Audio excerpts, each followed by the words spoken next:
What is going on, everybody? We're back with another review, and this time we're reviewing Smackdown from last night and Collision from tonight, 8/22 and 8/23. Where's the CCW, and I'm Nick. And I'm Joe. Man, we actually got two pretty good shows to go over with you guys. Like I said, I didn't have hardly any complaints from SmackDown, which was surprising for me. This probably was the best SmackDown we've reviewed. I said at the end of my notes, which I'll go ahead and spoil the end of those notes. Not gonna lie, this might be the best SmackDown so far since we started covering wrestling. Now, with that being said, nothing happened. No, and actually something did happen that I'm going to rant and rave about later. So, and it's not it's a partly double E's fault, partly the crowd. So we'll get there. All right. Anyways, so we're starting off with SmackDown, ladies and gentlemen. We're in Dublin, Ireland. Joe We are. Tessitore and Wade Barrett are on commentary. Thank God. Hey, you called him the right name this week. Nice. I did. I didn't write the wrong name this time. Sweet. I ignored so much of commentary. It doesn't even register for me anymore. That's the same thing for AEW as well. Except when they have guests on. And when they have guests on, for some reason, it does perk up a little bit, and it's usually not in a good way. Right. Even Don Callis, who I usually enjoy, has been kind of driving me crazy lately. Yeah. So, starting off, we get Becky Lynch's music. I said, Becky Lynch is coming out to talk shit. Let's go. I still don't like her new music, but I understand. I am enjoying it more and more that I listen to it. My problem is I'm getting used to it. I am getting used to it. I'm so used to the old music, it's jarring to still see her come out to it not being her old music. I'm hoping that with time, that's what it still is for me. So she's home, and almost you can actually tell she was getting kind of emotional from the chants at the very beginning, which I thought was funny considering how this ends. Yeah, she was there to fluff up the crowd at first, for sure. She's excited because it's the first live event from where she grew up. She brings up the good times and says that now that it's all happened, the town doesn't deserve it. She even tried to petition to have the show canceled. The crowd started chanting, "We want Lyra," and she says, "You guys don't appreciate me. Lyra's not gonna be here. I already beat her." She said, "I got here and I got no media coverage, and I'm supposed to be their hero." That's what she was saying. Yeah, she was petitioning for a statue. She should have a statue. She should have a parade and all kinds of stuff. Yeah, she was healing it up something fierce. The crowd starts chanting "Shut the fuck up," which WWE was not quick about muting at all. They chanted CM Punk at her. They did eventually. Yep. When she talked about her hot husband, her hot American husband. Becky says, "People, there are children in the audience." When they started chanting "Shut the fuck up," Right. She talks about all the things Yes. she has, including her hot American husband, and that she should have a parade in her name. The crowd starts chanting for CM Punk, and she says, "No one wants that old ass." At this point, Tiffany Stratton's music hits. Yeah. Before Tiffany can say anything, Becky tells the crowd that they disgust her. And then Tiffany cuts, in my opinion, one of the best promos I think she's cut on the main roster since I've started watching. Yeah. It was indeed Tiffy time. She says she didn't realize how Becky can be like this in Dublin, and she's on the wrong show. It's Tiffy time, Yep. and now Rebecca can leave. The crowd starts chanting Tiffy time. And then Tiffy says if she doesn't leave, she'll make her leave. And then out comes Nia Jax for some reason. Yes, I could see your eyes rolling. Nia Jax comes out. She says she asks why she's concerning herself with Becky. And she says Becky has a point. Dublin sucks. The crowd starts chanting, who are dat? Nia says my notes literally say Nia's out to ruin the show for Nick. Yes. This is what she does. Nia says Tiffy has bigger problems than that, and then attacks Tiffy. Uh, Jade comes out and then attacks Nia, takes her out while Becky tries to sneak up on her. Jade turns around and the crowd starts chanting, "You fucked up." Nia starts to crawl back into the ring. Tiffany knocks her off the apron, and then Becky runs away. So tonight, we get told by Nick Aldis that the main event is going to be Becky and Nia versus Jade and Tiffany. Huzzah! Off to a decent start. I was gonna make fun of the match, but I am so not a fan of Nia. There's nothing the WWE is ever going to do to make me like this woman. You just can't. My hole. I don't find her entertaining. I think her mic work sucks. Yeah, they need to keep her off the mic. If anybody needs a mouthpiece like Julia got, it's Nia Jax. Nia just needs somebody to talk for her. But over and above all, a pretty serviceable segment. I think Becky and Tiffany were doing a good job holding their own down, and Nia tried to ruin it. But, things happen. Yeah. Hey, at least Jade didn't have to talk. That's true. Yet. That's true. I'll let you take over the next segment and match information. Well, the next segment I have is Fraxium is in the back talking to Mello, trying to warn him about Miz. Mello don't Miz, baby. Sorry. For some reason, Mello defends the Miz. And it confused the hell out of me because the segments from the previous week where Miz is interrupting his chance to try to get a U.S. title match and all that. But Mello comes to his defense and stuff, and it confused the heck out of me. All in all, it was a bad segment, honestly, with bad catchphrases. Please note, I'm going to be honest with you. I was reading what Mello was saying as sarcastic. And not too serious, because even at the end he was like, Miz is smarter than everyone. And I don't think he truly believes Miz is smarter than everyone. Then why even say it out loud? He just looked naive. Because I think it was supposed to be taken sarcastically. I don't know. I did not pick up on that, and usually I'm pretty good at sarcasm. And Miz even looked at him like he was kind of strange. And plus, with the way this whole match goes, you can see the laughing coming from Mello, where he's just like, okay, I'm just going to roll with it and see what the fuck happens, because no matter what I do, he's just Here comes this old man who just keeps interjecting himself into my business. He's just going to be a pain in my ass. So, like I said, I think we're going to see, honestly, I think Carmelo and Miz are eventually going to win the tag titles, because again, you throw two random people together, they're going to win tag titles. You think they're going to beat the Wyatts? I think they will. I think they implode while fighting the Wyatts. You think they do? And I think Miz chicken shits out and leaves Mello to take the fall. It's possible, considering the history Miz has with the Wyatts. Plus, he keeps stealing all the wins, so I think when the loss does come, he's letting Mello eat that pin. Right.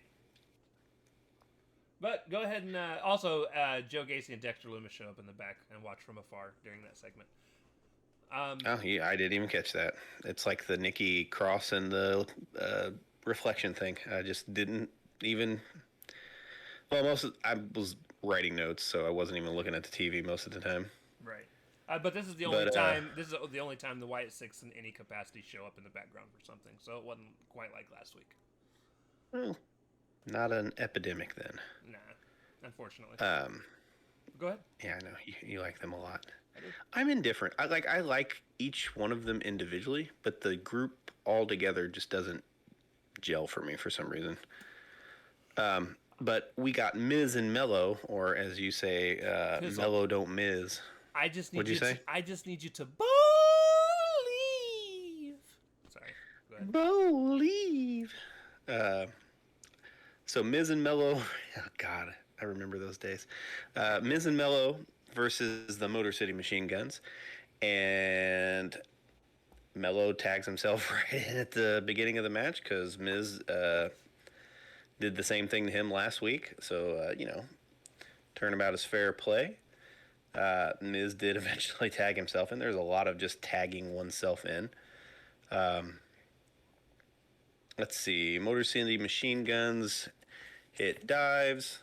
Saban hits a tornado DDT. I'm just kind of going over the spots here because, I mean, it was a basic TV tag match, so nothing revolutionary happened here. Yeah, no, I don't really have a whole lot on here. I'm going to take my glasses off because for some reason I'm reading worse with them on. GG's. Saban tornado DDT, double team by the machine guns. Mello makes the save. Motor City Machine Guns. So Mello, it happened again. So Mello's going for the win. Miz tags himself in again. And steals the win again. I mean, it's pretty much the same thing repeating itself. So, one of the things that I wanted to bring up during this is I thought, even with the goofiness of Carmelo Hayes and The Miz doing their BS throughout the entire match, I thought the Motor City Machine Guns looked really friggin' good in this match. Yeah, my very last note says, pretty meh match considering the Motor City Machine Guns tried so hard. And here's the thing. I was one of those people, and I'm still one of those people, that I was fine and I am happy that they came to the WWE, because I feel like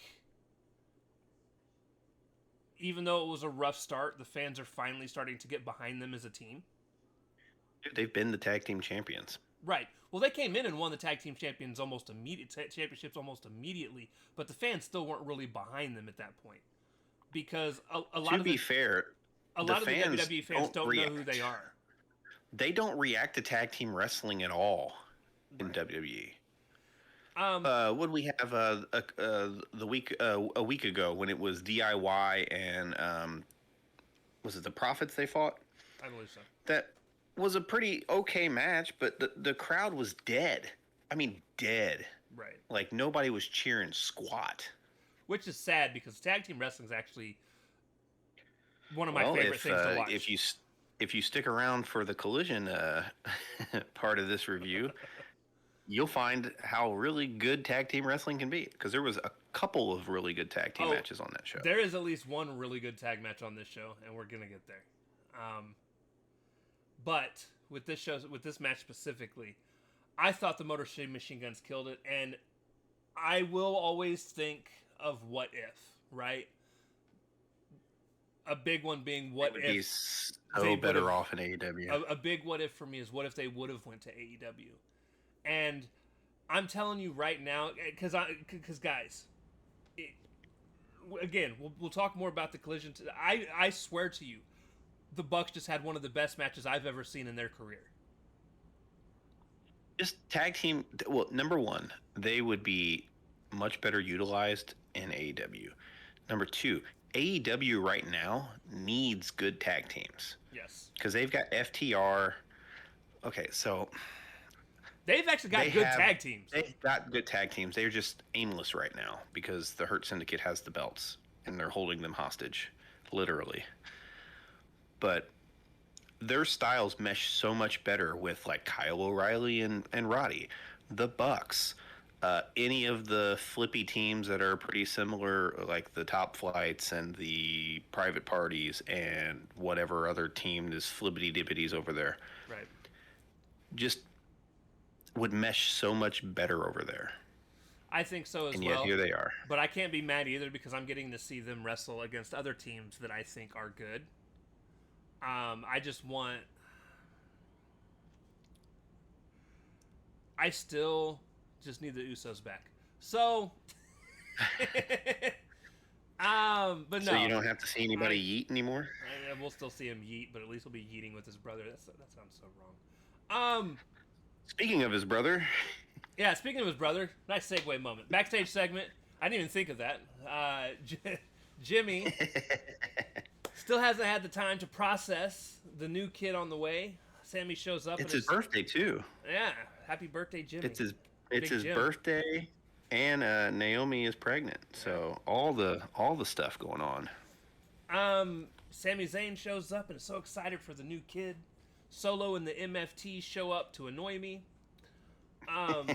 Get ready for more of that. Solo says you can name the baby after his favorite uncle, Solo. And Sammy says you aren't dealing with an underdog, Sammy, because I started talking about the U.S. title. I skipped a whole segment of talking because I didn't care. Sammy eventually says you aren't dealing with the underdog, Sami Zayn. You're dealing with the WrestleMania main eventer, Sami Zayn. So you need to watch out for that U.S. title. You can ask Big Jim. And Jim's like, yeah. And that was it. And now, for, I think it was a really questionable match. So, Flair versus Piper Niven, where it is clear that Piper Niven is really, really, really trying not to hurt anybody. She is wrestling very timidly. Yeah. She did the same thing last week when she was wrestling Alexa Bliss. I don't know if there's plans for Bliss and Flair that they're being told you can't screw this up, but she's not wrestling her normal style. Right. She's coming across very timid. And Piper's usually not this sloppy. I don't know if she's got like a reputation for being a little reckless or what, but Piper still did hit a very, very nice boss man slam.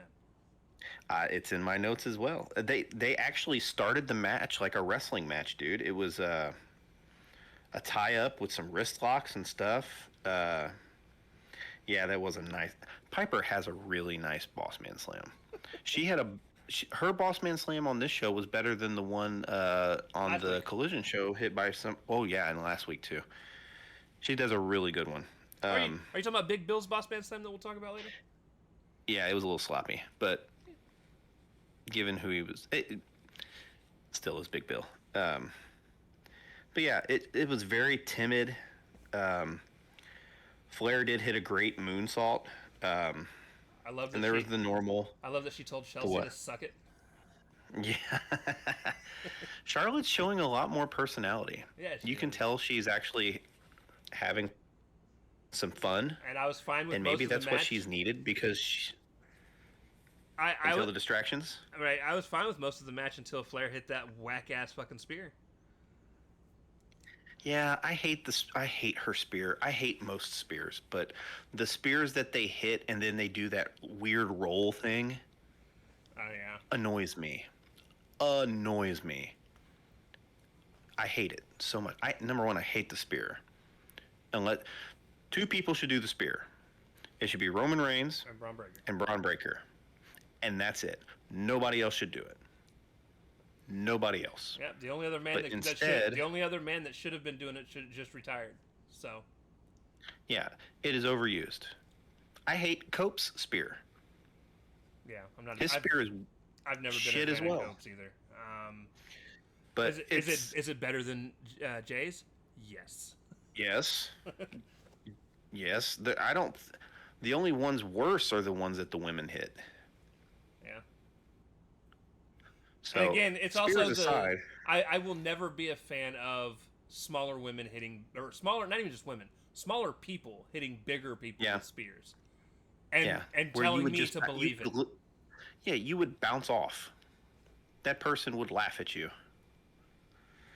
Well, go ahead, finish up. Let's see.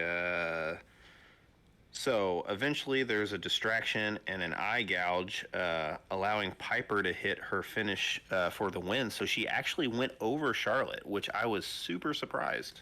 Not only that, her finishing move is the Mikinochu driver, which excited me because no one does that. Yeah.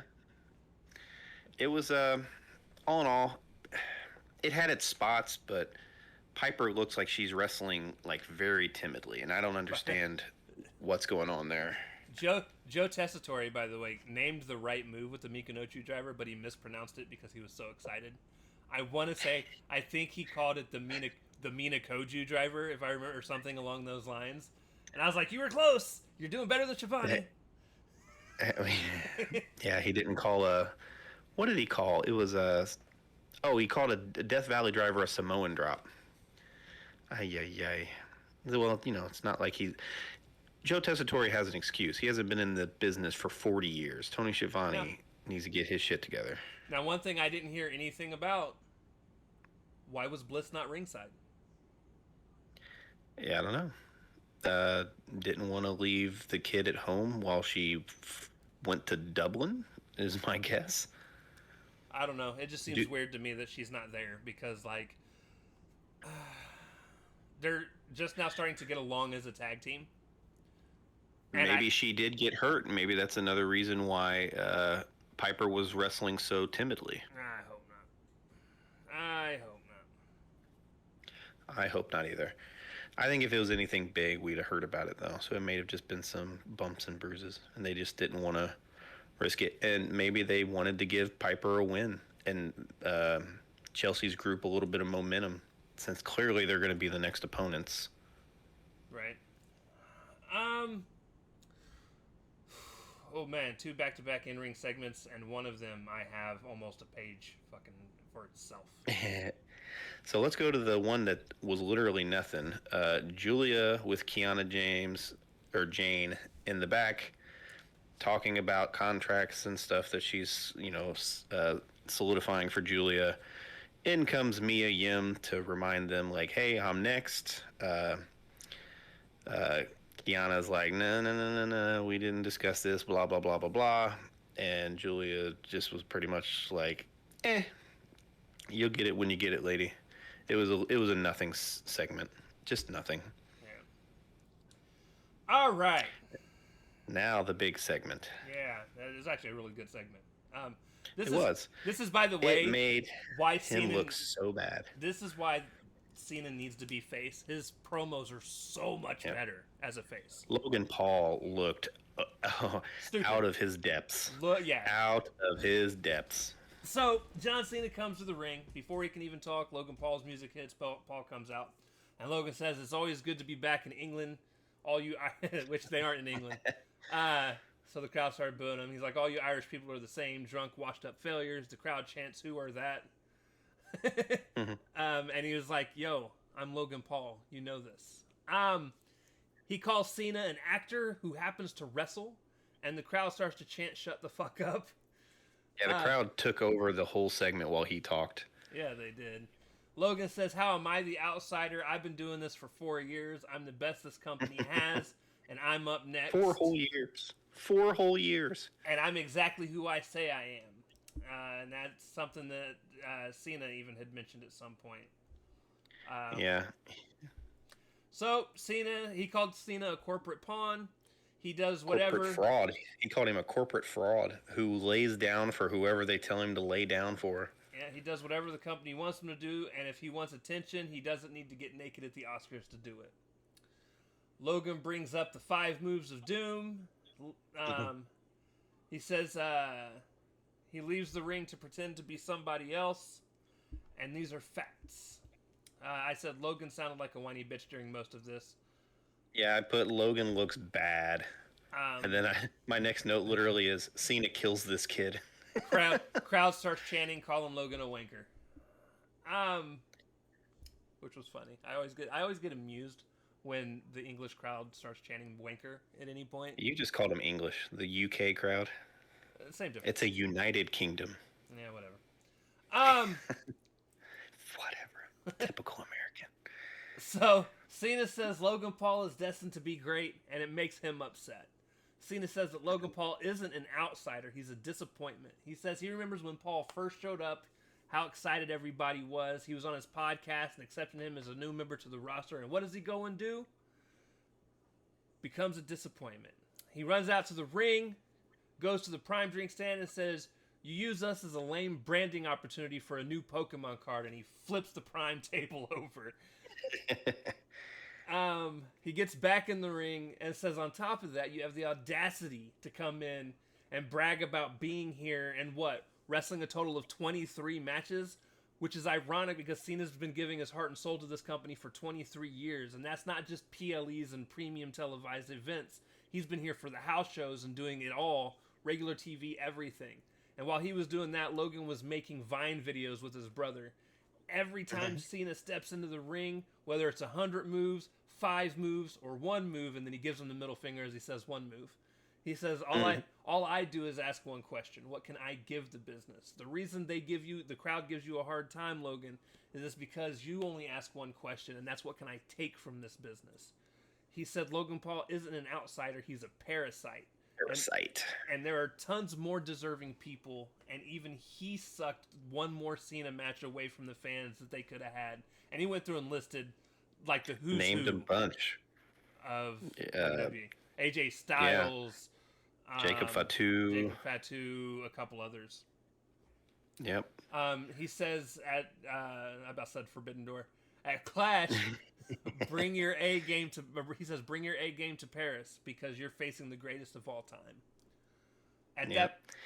At that point, Paul tries to bully Cena, and like he's pushing him, knocks the hat off of Cena's head and everything. He goes to swing on Cena. Cena ducks, goes to pick up Paul into the AA, which Paul almost fucked the setup for. Yeah, he didn't lift himself. It was bad. It was sloppy. You could tell it was all Logan's fault too. Yeah, but thankfully, Cena can still pick a motherfucker up. Yep.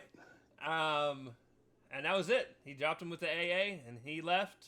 And dude, like I said, I was waiting for him to be like the last guy I gave advice to. Still went and screwed it up.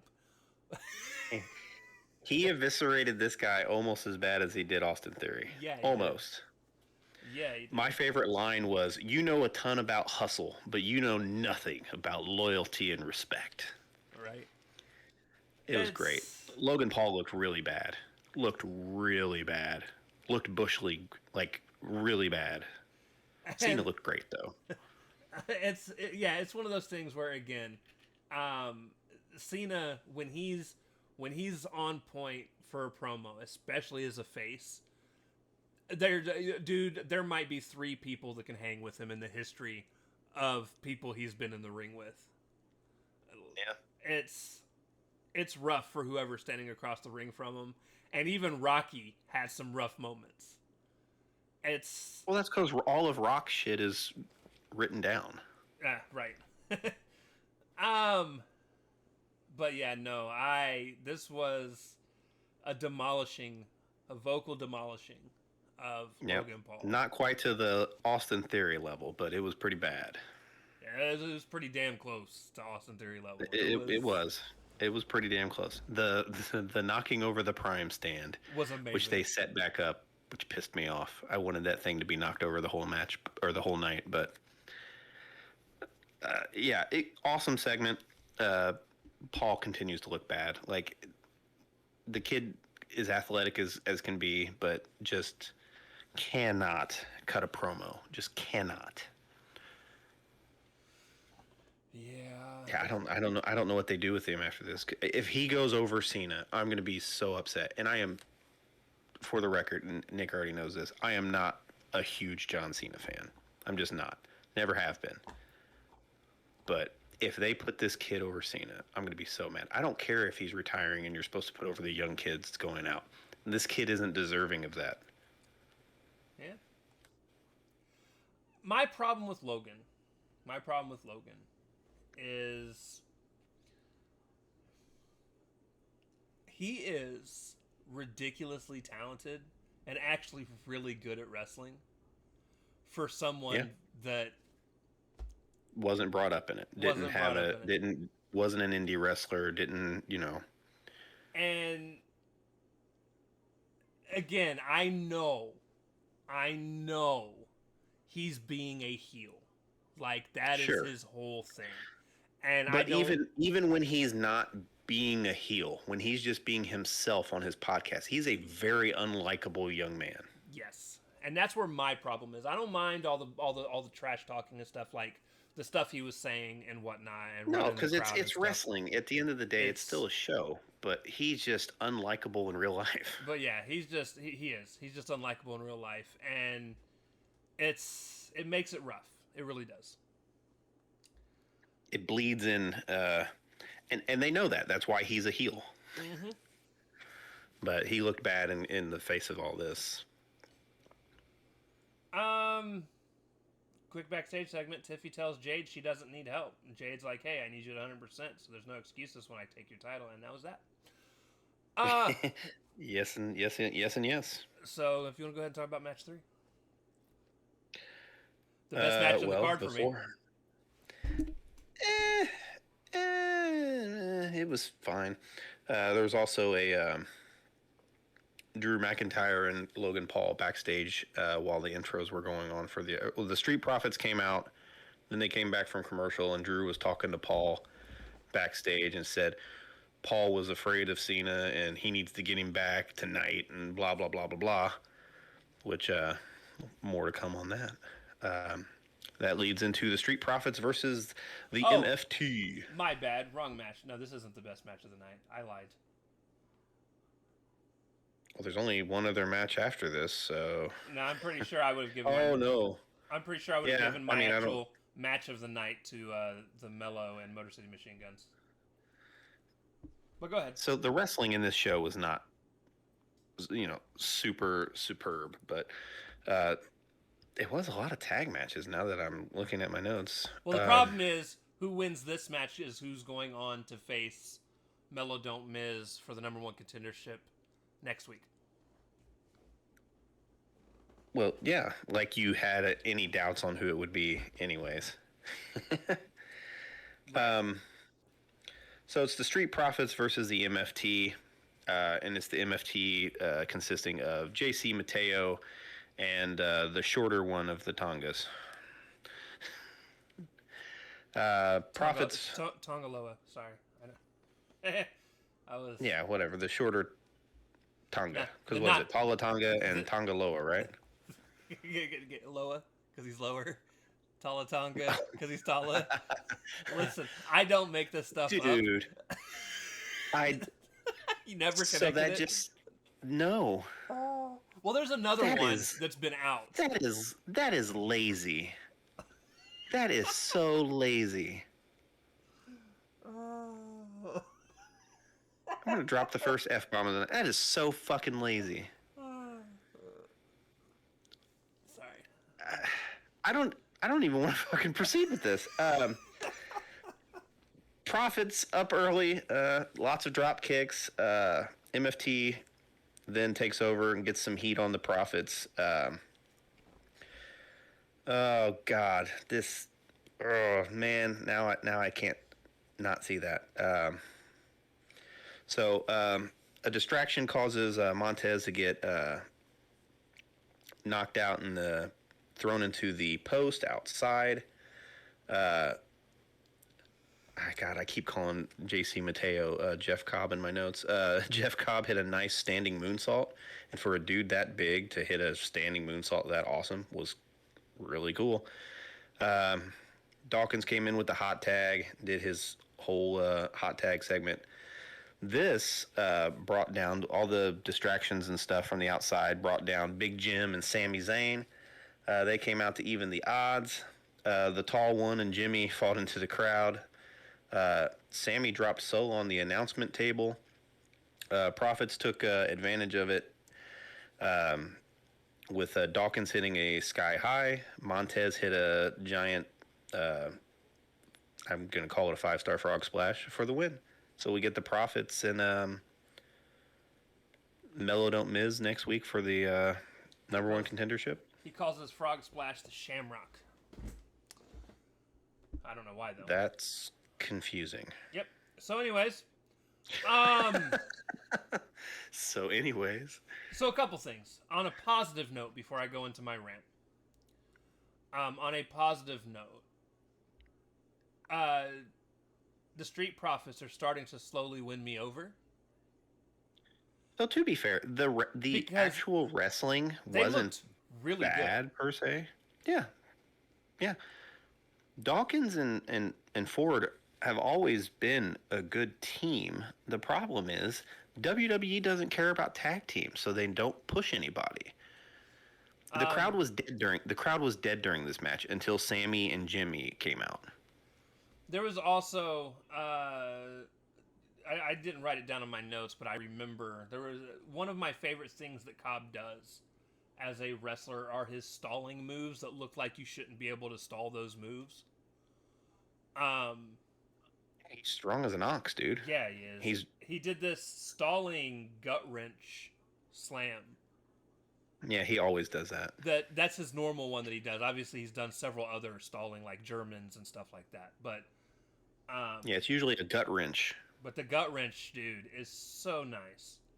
It's impressive because that takes a lot of strength. And so does his Tour of the Islands move, which is such a dumb name, but like, Well, he's from the islands. I know it's just a dumb name.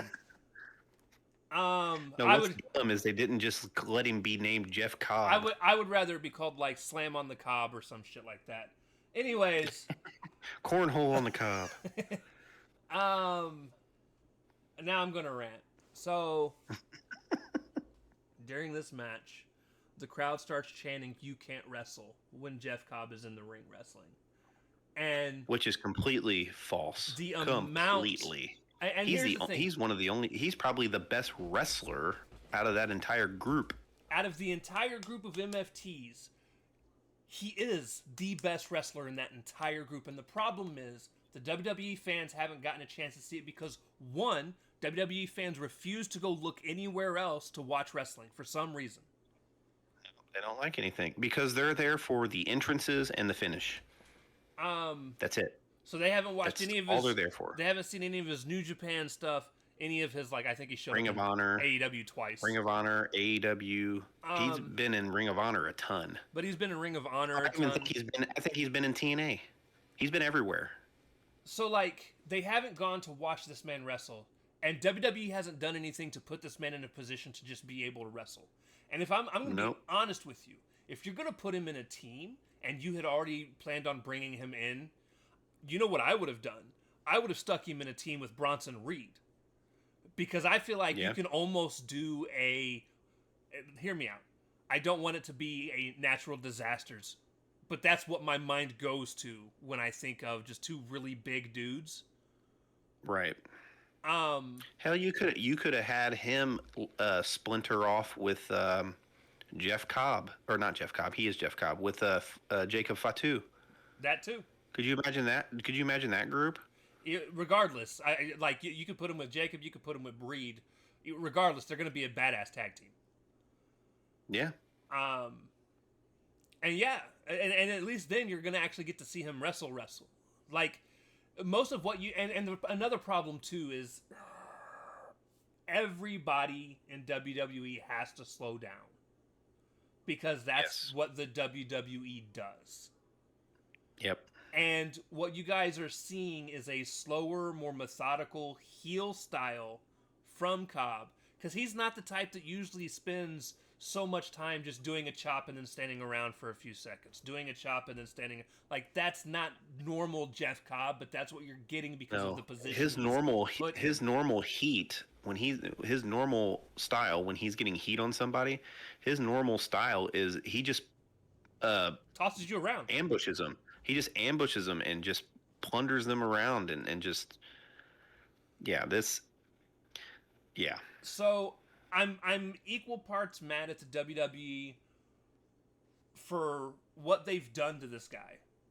And also equal parts mad at the fans for being too damn lazy to actually look into anybody.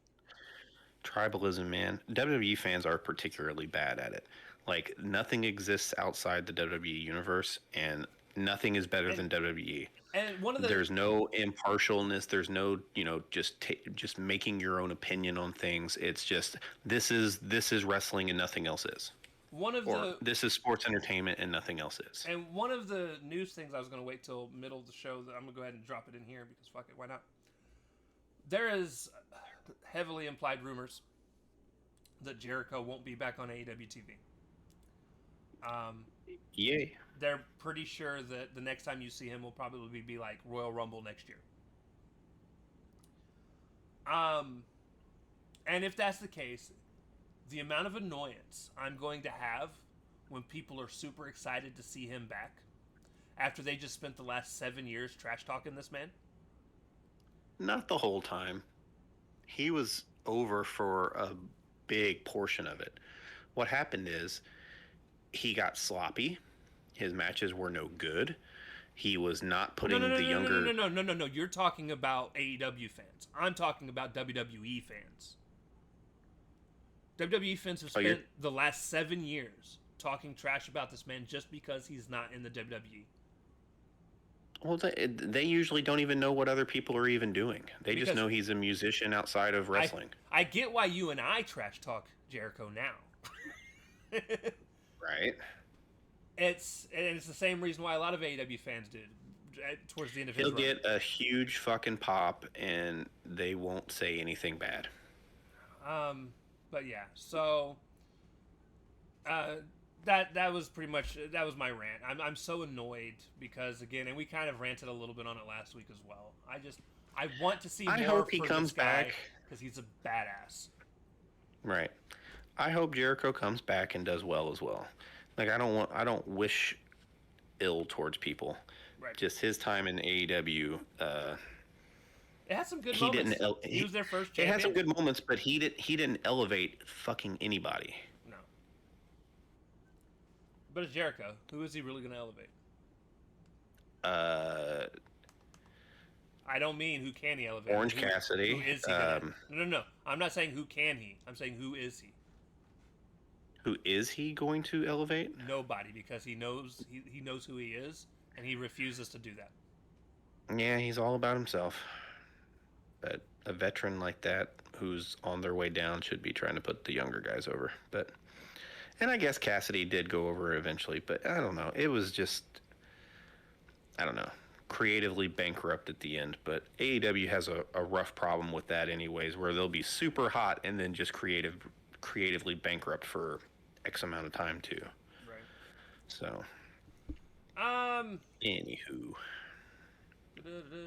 Backstage, Aleister Black is ghostboxing his demons before he goes to the ring. I like this segment that's coming next. I did too. Aleister Black versus R-Truth. Truth comes up on the screen after Aleister comes out.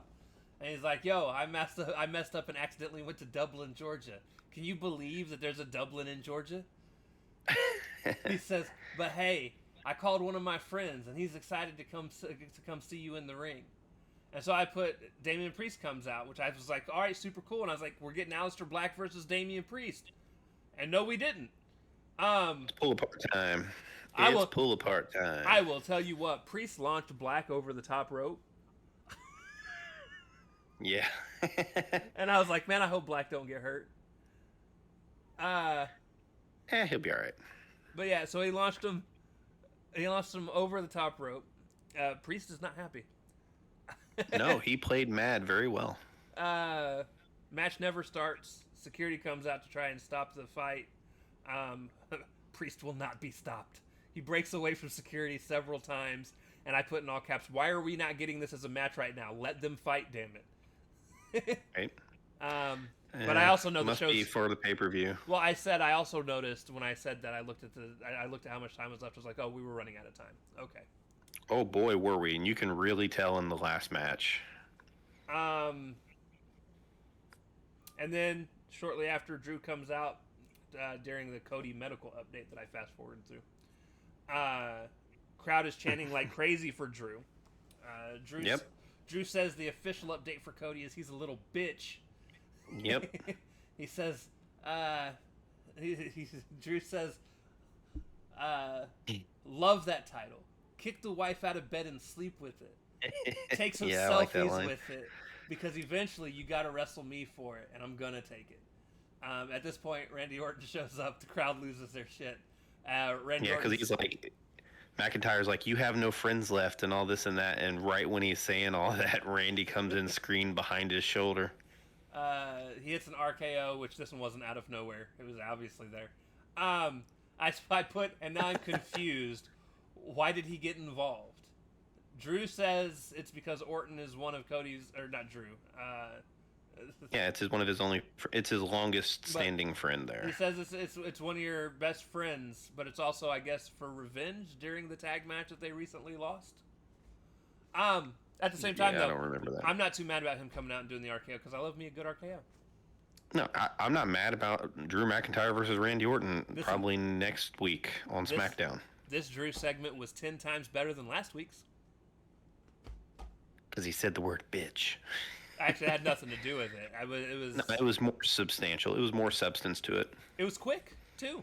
It wasn't... Yeah, he did linger around the ring. Although I liked when he got out of the ring and was walking around the ring.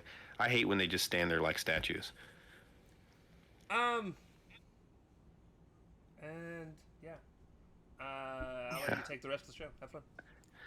After that, we got a Becky Lynch and Nia Jax segment in the back where they're like, "You need to be on the same page with me. No, you need to be on the same page with me." And it's like, "Are we on the same page?" It's like, well, let's just go to the ring. She's like, "Double needs to know that I'm their hero." Yeah, she was doubling down on that. Nia's like, "Sounds good. Peace." So we get Becky Lynch and Nia Jax versus Tiffany Stratton and Jade Cargill. Jade just had the best match of her fucking career. Who did? Jade. It's the best she's looked, I think, in the WWE. That's because she didn't do much. Hey, look, you can split hairs all you want. I'm just saying. Oh, did you see... Okay. Tiffany Stratton dove off the top rope and swantoned onto Nia and Becky. Are you talking about my note right here that says, hit her fucking head. I said, hold on, where was it? I said, Tiffy, it's the first note I have after writing the name of the match. I said Tiffy goes to dive on Nia and Becky outside the ring, and they didn't really catch her. LMAO, I feel so bad for her. This happens to her more than anyone else I know in wrestling. Yeah, they must not like her. She smacked her head, dude. She grabbed her head like crazy, but she popped up and then screamed it out. But God, man, she gets like, dude. A big part of her arsenal is jumping off the turnbuckle to the outside of the ring or something. But they always miss her, always, and I don't get it. Well, she needs to be like Charlotte Flair and do a move where she can land on her feet. Or some bitches when just Charlotte need to does be catching. the moonsault back, I agree, but some of these chicks are not coordinated well, and when you're a 130-pound woman being caught by a 115-pound woman, I mean, what's Becky? The problem is, what's Becky Lynch's little ass catching you gonna do when you're jumping 10 feet in the air onto her? Yeah, you're right, but the problem is she was jumping into two people. The other one's an uncoordinated oaf that can't fucking do anything right. And she's bigger than both of the other two put together, so she should have been able to catch her. She should have been the anchor there. Becky did catch a foot to the face, though. Yeah. So Tiffy throws Nia back in the ring, and then Becky holds on to her while she's getting in the ring, and that allows Nia to give her a leg drop to the back of the head, which that must have felt good after smacking your head on the concrete. Right. Heels got heat for a while until both sides tagged when everybody was down. Jade gets all over Bex. Becky eventually tags and then leaves Nia to get double teamed and beat at the end. That was really the entire match. There was not a lot to this. I actually put the match ended abruptly. Yeah, because Becky is like, I've had enough, and healed out, and Nia just got run over. There was a horrible powerbomb spot where Jade was supposed to lift Nia up and powerbomb her, but you can tell Nia was having none of that, so Jade didn't get very far and just kind of dropped her, put her down. Yep. Yeah. Pretty nothing match. The baby faces went over because Becky abandoned Nia. It was literally a nothing match. It was just an excuse to get Becky on SmackDown. Tiffy hit the prettiest moonsault, and then Jade hit the splash and won. Yeah, ooh, what a splash it was too. That was the most awkward frog splash ever. Hey, look, it's still one of the best things I've seen her do. Lowered expectations. Yeah, keep going. You're almost there. And then we get the final segment of the night. John Cena comes out of his locker room. Nick Aldis is pops out of a door and it's like, John, I just got off the phone with Brock Lesnar, which was a Brock Lesnar. We hadn't heard anything about him since he came back. And Logan Paul took that opportunity to ambush John, punched him, knocked his lights out, so to speak. And then Aldis was standing there like a goof, like, we need some medical attention over here. So Logan got Cena back for the undressing he gave him in the ring earlier by fake punching his lights out. And then we fade to black. So, I'll be honest with you guys. Like I said, this is probably the best SmackDown we've covered. I know there were a few times where it sounded like we didn't like it. I actually, like I said, I thoroughly enjoyed it for the most part. It was a very watchable show. Minus 10 points to Gryffindor for WWE not taking the opportunity to double down on being a bunch of jackasses and going ahead and giving AEW Collision's results a day early. I just feel like that's right up the alley that they should be doing right now with everything else that they're doing to try and... Do they not remember the shit that WCW was doing when they were out in front, and it's what led fans to kind of get off their bandwagon? Listen, there was... It's screaming it a little bit. Remember the Mick Foley thing when Mick won the title on Raw? And they're like, oh, that'll put butts in the seat, and then 500,000 people turned the fucking channel? Yeah, I don't know where that just came from because I didn't have that in my notes, but it literally just popped in my head, and I was like, you know what? Y'all should just be giving results away since you guys want to counter program everything. I don't. Yeah. Be the real heel company. If you're gonna do it, embrace it. Well, I mean, they already ran in the same damn country they did. Yeah, they did. But nah, Like I said, I thoroughly enjoyed SmackDown. I thought it was the best SmackDown we've covered so far. It was a main event that actually had a clean-ish finish, which we don't get those very often anymore. It had a clean finish. It wasn't terrible. It could have been worse. No, it was quick. Yeah. Which was good because a couple of those girls are still a little green. To be fair, the 25-minute John Cena promo really helped the show out. Boy, did it. Boy, did it. It really did. So, some interesting news before we get into Collision. You guys can go ahead and turn away. We're done with SmackDown.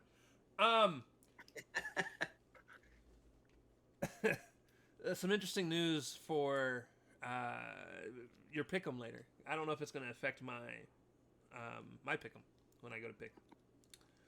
But we found out this week that apparently Swerve Strickland has been wrestling since 2019, back when he was in the WWE. Has been wrestling for, what's that, 6 years now? Yeah. With a torn meniscus. Okay, hold on. Number one, how the fuck do you not know that? And number two, you were off for a while post WWE letting you go. Why did you not get that fixed then? Right. When they would have paid for it. So, and this is a legit injury. But apparently it's not so bad that he can't wrestle. I mean, the man's been wrestling for 6 years with it. But there are rumors that one of two things are going to happen. And I feel like this is why my pick later is going to be hard when we get to this match. It's not going to be hard for me. Dude just won the title. Swerve wasn't taking it off of him anyways. Well, do they, or does Swerve? Because here's the thing. Swerve is absolutely become a company man for AEW at this point. Him and Ospreay have been honestly really working together to try and... Well, it sounds like they're both about to be on the shelf. Well, that's my thing. So do they both go on the shelf at the same time? Or does Swerve go ahead... Which happens in AEW a shitload. Or does Swerve go ahead and push through it, at least for another few months, while Ospreay's on the mend? So a Swerve being gone for a month to fix a meniscus won't be that bad. that's not going to keep him off of TV for that long. And honestly, they can do smoke and mirrors things with Swerve to keep him from wrestling, to keep him on TV, to keep him fresh, and keep him involved. Ospreay needing neck surgery, on the other hand, Yeah, Ospreay's going to you be out can't for really like a do year. that. At least a year, at least. So it's going to be interesting. And here's the thing that I hate for Ospreay. You know this man was prepped to go into All In next year to be champion and win the championship in his home. And there's a good chance he's not back by that time. It depends on the severity of the injury. And they could be playing up the severity too. Yeah, he's wrestling in this match, so, and I don't want to hear, well, it's an unsanctioned match. Yeah, that's not how real life and injuries work. This isn't a Cody and the pec situation where the pec is off the bone and there's no damage you can do to the neck, right? Necks are very fragile, and yeah, you don't really want to screw things over with a neck. So I'm wondering exactly how hurt he is. Is it just like a nerve thing? Is he actually going to need a fusion? What's what? Is it a degenerate thing? I mean, they've not said anything. Right. So we'll see. Nor should they, because of HEPA laws and stuff. That was the other little bit of news that I wanted to talk about. The Jericho was the other one, and we already covered that. So, AEW Collision. We're in Glasgow for this taped episode of Collision. We got Tony Schiavone, Nigel McGuinness, and thank God for Ian Riccaboni. He saved the night on commentary for me, and I'm not the biggest Ian Riccaboni fan. No, mostly. So the things that come out of his mouth, I don't mind. The thing that I don't like about Ian Riccaboni is he sounds like he's hosting a game show. Funny enough, he didn't sound like that the entire time tonight. I was like, he actually talked with a very normal tone of voice for so much of like the actual play-by-play calls. And stuff. Do you get it? Like most of the time, he comes across like this. Oh yes, and that's what drives me nuts about him. So Don Callis comes out because fuck me, and he speaks some Spanish because doubly fuck me, and introduces Hechicero. And we get match 1. Which I misspelled Hechicero's name. So it's Hechicero. I don't think I've ever actually spelled Hechicero correctly in my notes. So No. This is funny. It's Hechiceri and Rocky Romero and Lance Archer and Josh Alexander. So almost, one half of the Don Callis family. Yeah, I don't even go through all that. I just write Don Callis family. Versus Skyflight, which is Scorpio Sky, Top Flight, and Niromu Takahashi with Christopher Daniels at ringside. Yeah, so my notes are Don Callis family versus Skyflight, because I thought it was just going to be Skyflight. And then Takahashi started coming out, so I had to put in the little line to add something and put and Takahashi.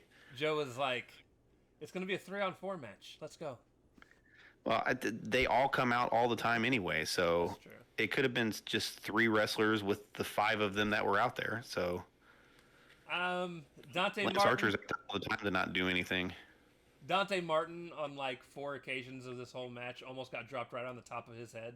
I don't know. Boy, didn't he? When Lance Archer did the little head overthrow thing, he about landed right on the top of his head. Yeah, he did. So basically, I don't have too many notes for this match. I didn't think it was a bad match. There was just it didn't last very long, and yeah, my first note is slap fight, elbow start, fucking kill me. Listen. I only write those down when it's longer than 5 seconds. I cannot be judgmental about 5 seconds of it because it's like bam, bam, bam, bam, and then they're moving on to something else. Don't worry. I got one for you on this show. Yeah, I was gonna say. No. It's not even just Ishii. It's 2 Japanese wrestlers wrestling, so it was gonna happen. Yeah, my first note on that is elbows. Yay! Here we go again. But to this match, so you didn't write a whole lot down. You said. Nah. The match ends with Skyflight jumping over the top rope to take out the majority of the family, and then Niromu hits his modified Emerald Fusion for the win. Takahashi's move is more like an AA than an Emerald Fusion. to me. It looks more like an AA. He drops them down on the back of their shoulders to the right of him and not between his legs. So it's more of an Emerald Fusion to me than it is. That's why I said a modified Emerald Fusion, because it's not. He's Well, not Cena resting. doesn't drop him between his legs. Cena just kind of throws him off to the side. Yeah. But I know what you mean. I see what you mean.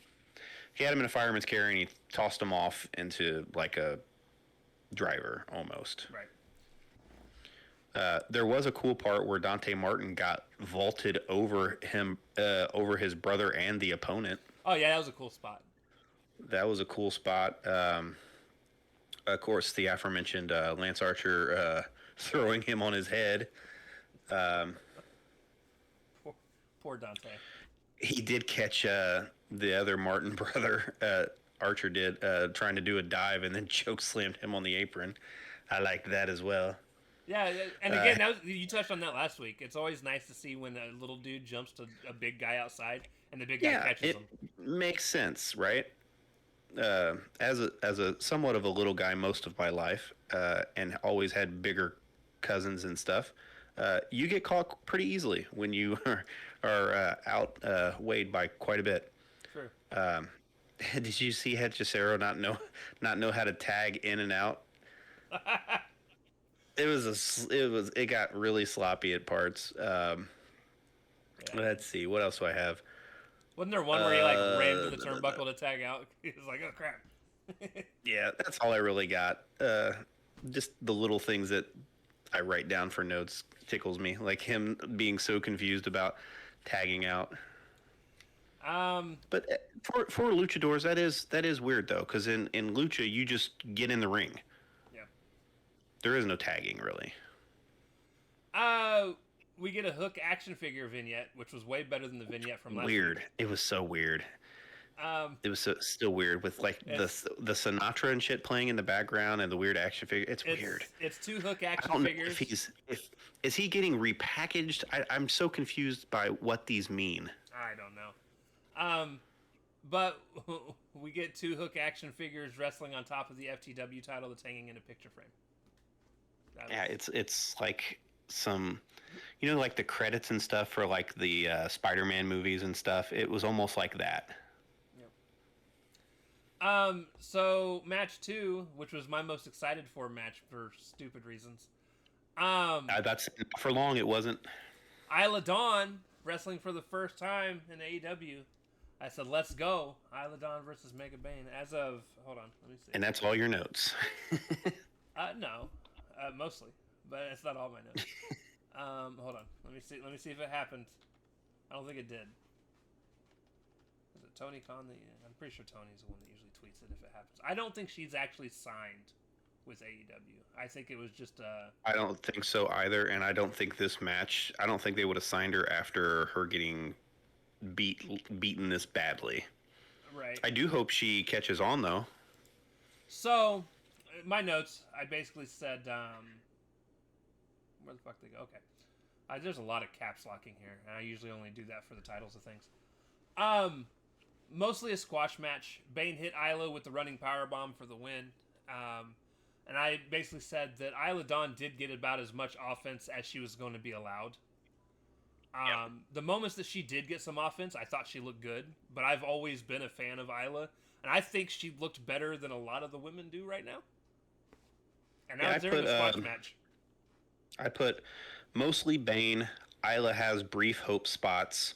Hits a nice shining wizard. Bane wins with a running sit-out powerbomb. Yep.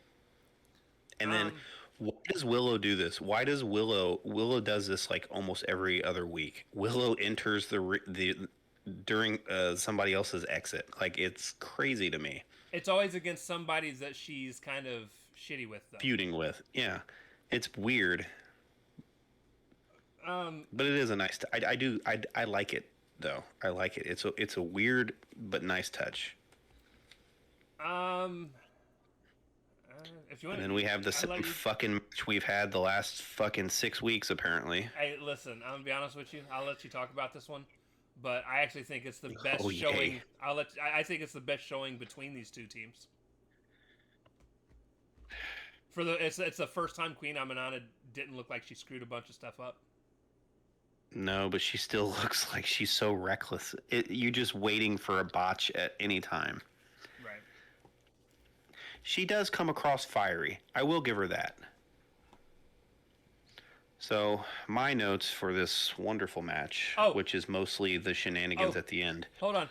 I will say during Willow's entrance, Ian Riccaboni did this rap Oh, yeah, I did hear that. that was so dumb, but also so cool.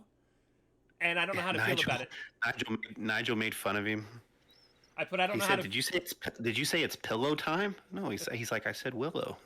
I Tony Schiavone's like, "At the hotel, that's pillow time." yeah, I don't know how to truly feel about it because on one hand I'm like, yo, Ian broke that down, but then on the other hand I'm like, but it was kind of stupid. So, Yeah, in his game show host cadence of speaking. But yeah, go ahead. So, what I have as far as notes go, Willow hit a nice little multiple lariats thing on Julia in the corner that was pretty cool. Um, can we please talk Julia Hart into never, ever, ever, ever doing old school ever? It is the weakest old school ever. The problem If you're gonna is, do old school, do a head scissor or something out of so it. Don't last jump week, off and do this crappy fucking slap. well, the problem is last week she did the head scissor and I liked it, and this week she didn't, and I didn't like it. Um, I think it's just going to depend on who she's doing it to. And She was doing it to Willow. no, she wasn't. She was doing it to Aminata. Was it Aminata? And I wouldn't try to head Okay, scissor well, her. save your own life. Okay, I understand. I retract my previous statement. I retract my previous statement. Now, You're right, because after that, Aminata hit the chocolate kisses on her. Now I wouldn't have. I just wouldn't have done the spot. Like, I agree. It looks bad. It looks very bad. Let's see. What else do I have here? That's that's it. Sky Blue gets pinned. I don't even know why. Aminata hits the running shin thing, which was almost like a PK. During this match, they gave us a Young Bucks versus Paragon graphic, and the Bucks looked like they were just a cutout of a picture that they were in. Yeah, more to come on that. That was. I like what they're doing with the Bucks right now. Rod and Todd. Rod and Todd. Anyways, Sky Blue gets pinned. Tekla's out to jump the baby faces. This brings out. Oh, well, Tekla's out for the beatdown. Then out comes Penelope and Bane as well. Baby faces are just getting the crap beat out of them. Harley Cameron comes out for the save. That didn't work. She just got beat down as well. In my notes I put, didn't we just do this last week? I did put Bane hit a hell of a overhead belly to belly on Cameron. It was pretty nice. Yeah. I put Bane beats down Cameron, then out comes Stat for the actual save. And that was pretty much the gist of it. Stat went wild and stood tall at the end. And it's going to lead to my favorite match for the pre-show that I'm guaranteeing you I'm not going to watch. It's going to be an 8-woman tag. Yep. Oh, Willow, Aminata, Harley, and Stat versus any of the heels. Pick them. There's like 8 of them on the pre-show. So yay! The faces will win Just because they always just the collision. It's just the collision match from a couple weeks ago, except Harley Cameron's in it instead of Ty Mello. So backstage, we get Daniel Garcia is bummed he's not wrestling, but he wasn't going to complain. Yeah. I put Daniel Garcia's big sad still. He realized that sometimes being a better friend is better than being a better wrestler. I said, he's so ready for this heel turn. He's so turning heel. He's gonna beat the hell out of him. It's gonna be great. So we get our match 4, which is Max Caster's International Open Challenge. And I said everyone was chanting Max Caster's chant before he even started talking, which was really cool. Yes, he is getting this thing over somehow. Zack Sabre Jr.'s music hits, and Zack Sabre Jr. comes out, which got me Oh, excited. you didn't say the best part. You didn't say the best part. He was like doing the whole chant, "Let's go, Max! You're the best wrestler alive," and they're doing it, and he goes, "Whoa, whoa, whoa, whoa! Stop, I stop, can't stop!" understand your accent. I can't understand what you guys are saying because of the accents. I popped for that. It was funny. It was good. But Uh, Zack comes out, and honestly, he does his thing. He does a bunch of step over toe holds and underarm reversals, and he played with him, but this did not make Zack Sabre Jr. look prestigious and good, in my opinion. I don't think it was necessarily meant to do that. I think it was just I know, but chance to get him when on you the see show. when you see the champion of another promotion come out and it's this, But he put him into what has to be one of the deepest abdominal stretches I have ever seen a human being put into. that's his shtick. So, And Bowens, not surprised. and not Bowens, my bad. Max Caster tapped out. There's a reason I said Bowens. So post match, Yes. Zach goes out and gets face to face with Nigel. They shake Yep. hands, Handshakes. and Yep. then talk a little shit, and then Zack Sabre Jr. finally tells Nigel to sit his ass down, and he walks out. As he's walking out, Anthony Bowens rushes to the ring and starts to beat down Max Caster. After a few seconds, Billy's music hits, and it's very DX sounding. If you listen, it almost sounds like the DX theme song, but just done a little differently. And the video package for it is very It was DX, green and black. Yeah. DX reminiscent. It did the little audio wave thing across the screen, and Yep. you can definitely tell where the inspiration is. You know, Yeah. Influence much. Which makes sense. He was a DX guy. He was there. So Billy Gunns comes in and basically tells Bowens, "Look, dude, I just came to make sure you left Caster the fuck alone." Bowens Yep. gets in his face, and Billy kind of looks at him. He's like, "Dude, get the fuck out of my face." Yeah, he swolled up to Billy Gunn, which Anthony Bowens is not a small man, but Billy Gunn is a gigantic fucking human being. Yeah, he is, dude. He's probably still in some of the best shape of his life, and he's like 50-something years old. This dude is huge. Yeah, he trained in bodybuilding after he left well, he's still wrestling, but after he left WWE and stuff. So yeah, he's big into throwing heavy things around. Yeah, he is. And yeah, I actually enjoyed the little spot. I loved Billy Gunn coming out. I'm a Billy Gunn fan. I have been for years. Billy was definitely the charismatic one out of that group. Yep. And he was let's just be honest, he was the better worker of the two. Oh, he was the better worker, but I'm telling you, like, the New Age Outlaws as a tag team were so much fun to watch. They complemented each other, which is what a tag team is supposed to do. Yeah, and all the goofy little things that they would do, like whenever they would do the stupid thing before every match. It was so stupid, but it was so much fun. Or they would do the rock paper scissors thing, and it would always be one of them would hold scissors, and the other one would hold one finger, and then it was like intercourse to see who was going to be in the ring. But it fit the shtick. Like that was their shtick, and it was like, okay, that's funny. And then of course the suck it stuff, and like I don't know, they worked so well together. And obviously two very good workers in the ring as well. It's an Armstrong and it's Billy Gunn. Yeah. I mean, all the Armstrong kids can work. So yeah, I'm gonna probably be more bummed when Billy Gunn full on leaves wrestling, and I don't mean obviously he doesn't wrestle. He'll come in and do something. But leaves like being on camera. I will be more bummed when he disappears than someone like Jericho. That's really weird to say. But I see what you mean.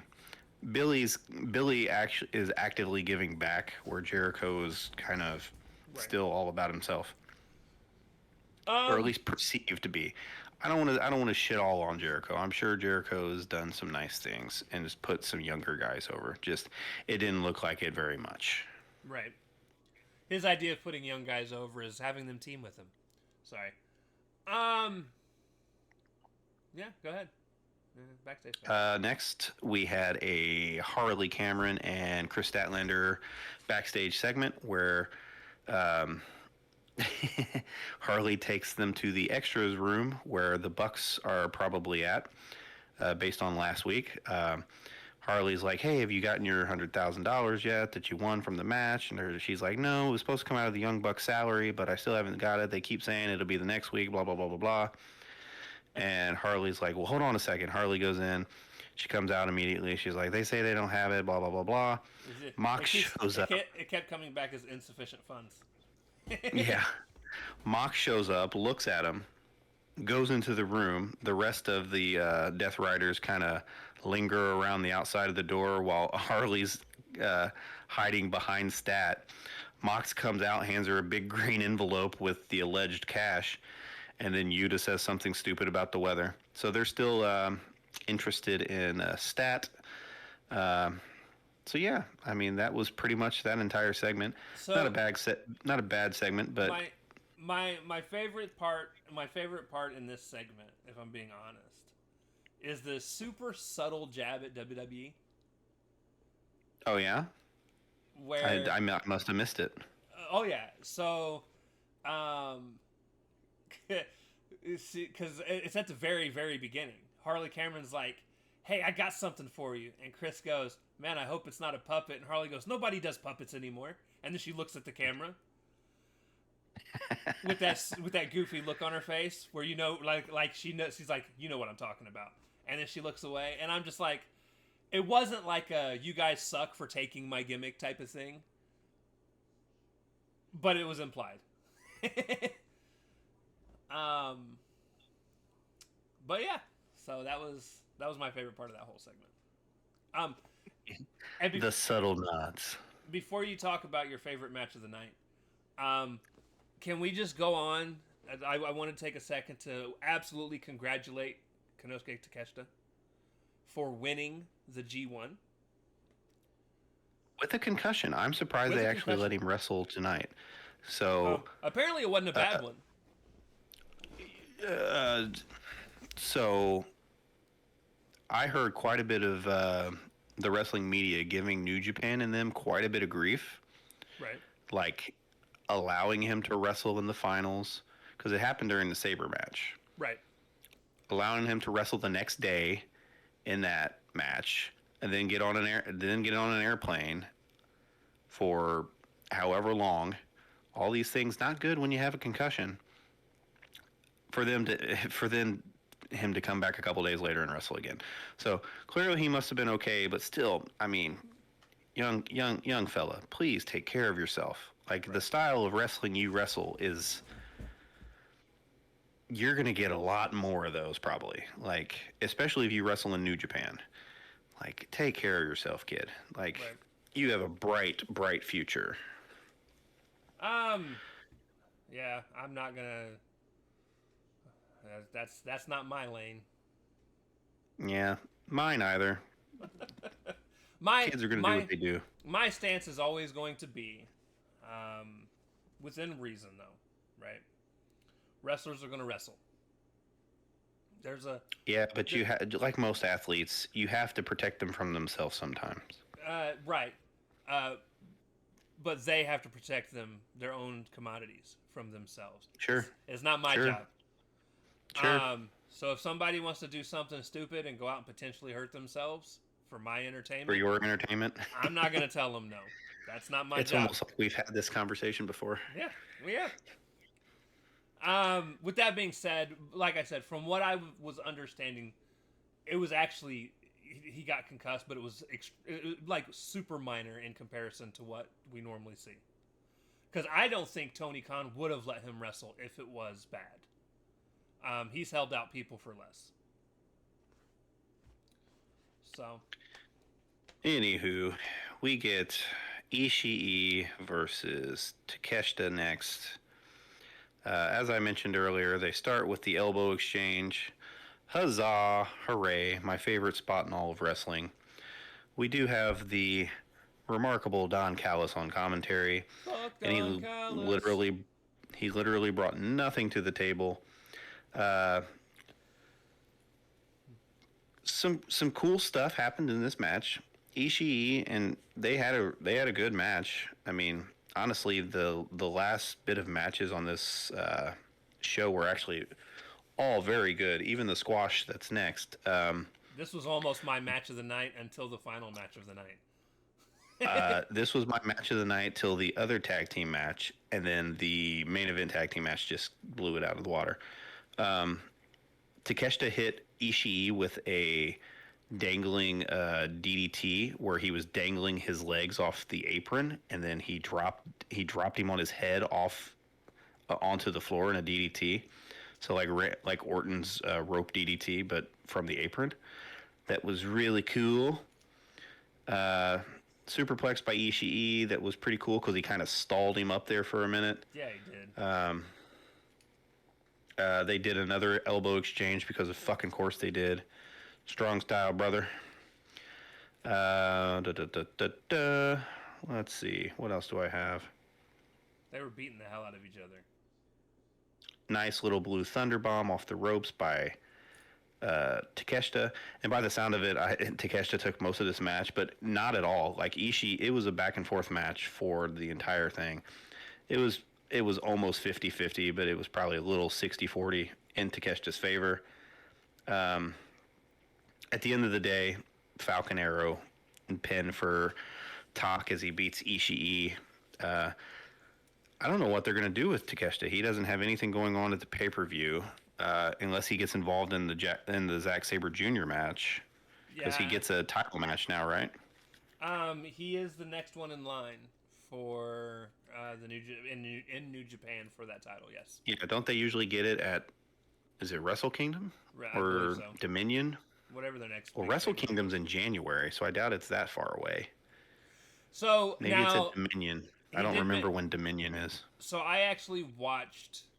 I went ahead and paid for a month of New Japan Pro World, or whatever it's called. I just canceled my New Japan World. I did that yesterday. I specifically paid for it to watch the G1 finals. Because I was still up that night. And here's the thing. I didn't even watch the entire show. I had happened to tune in to their somebody. Shows are long. I had happened to tune in to somebody that was watching, that was doing a watch along. And he was like, yeah, this match just ended, and the next match is the main event. It's the G1 Finals. So I just went ahead and jumped on to New Japan Pro World, subscribed real quick, just so I could watch the one match. I paid $10 for one match. Yeah. It was him and Evil, right? It was. And it was actually a pretty good match. Kind of slow. It's your typical Evil New Japan match where a bunch of people got involved and whatnot. That's why I don't like Evil. But, like, Zack Sabre Jr. came out and took several of them out. Old dude, who's the guy that was over there with him? I think it was Rocky Romero. Probably. Was over in New Japan with him for this entire time, for the G1. Yeah, that would make sense. And even he, like, was helping run people out that was trying to interfere and stuff. So it was pretty cool. But yeah, I don't remember what I was saying after all that. Pac won. That's all you need to know. Yeah, Takeshita won. Take a shitta won with the Raging Fire, as he called it. That's commentary. Yeah, it's a Falcon Arrow. It's a Falcon Arrow. But, oh yeah, that's what we were talking about. Yeah, so they were saying on the pay-per-view during the end of after he won and he did his speech and whatnot after winning, that apparently a part of the translation to his speech is he wants to go into Wrestle Dream as the champion. So I think he gets to name when he gets a title match. Now that he's the G1 winner, I don't know. It's New Japan, so I don't know the rules. Yeah, it's probably at Dominion or something. It's at one of their big shows. My guess is he is probably going to win it, though, if I'm being honest. I would agree. I don't see why they shouldn't go ahead and do that. He is the only man currently in contract with 3 different companies. He has an official contract with New Japan, AEW, and DDT.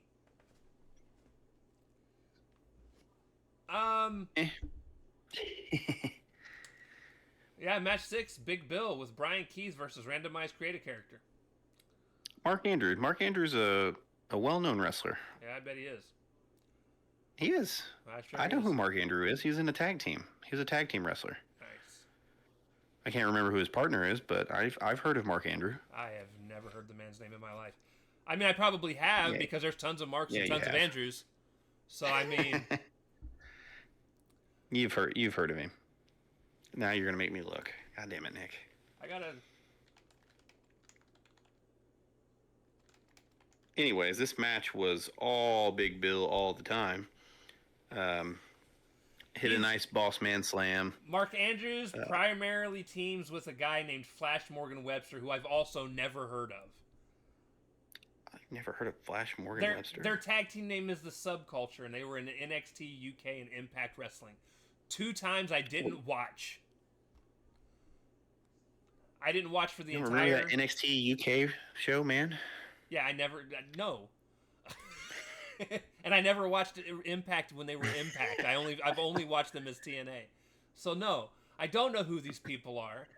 Stop making shit up. You don't even know who they are. I told you he was a tag team wrestler. Which they also mentioned on the show, by the way. It was a good guess. No, they mentioned it on the show, but I have heard of him. Anywho, Boss Man Slam. There was a big boot. It was all Big Bill. Post-match, Brian Keith brought 2 chairs into the ring, folded them out, choke slam through the 2 chairs. Big Bill looked good. Nice and strong. On the way out, Big Bill was soaking up the chance, boy. He's over, man. They just don't know what to do with him. I think a TNT run would be good for him. Yeah. But they're not going to take the belt off Fletcher for that. And Okada has all the other mid-card titles. That's true.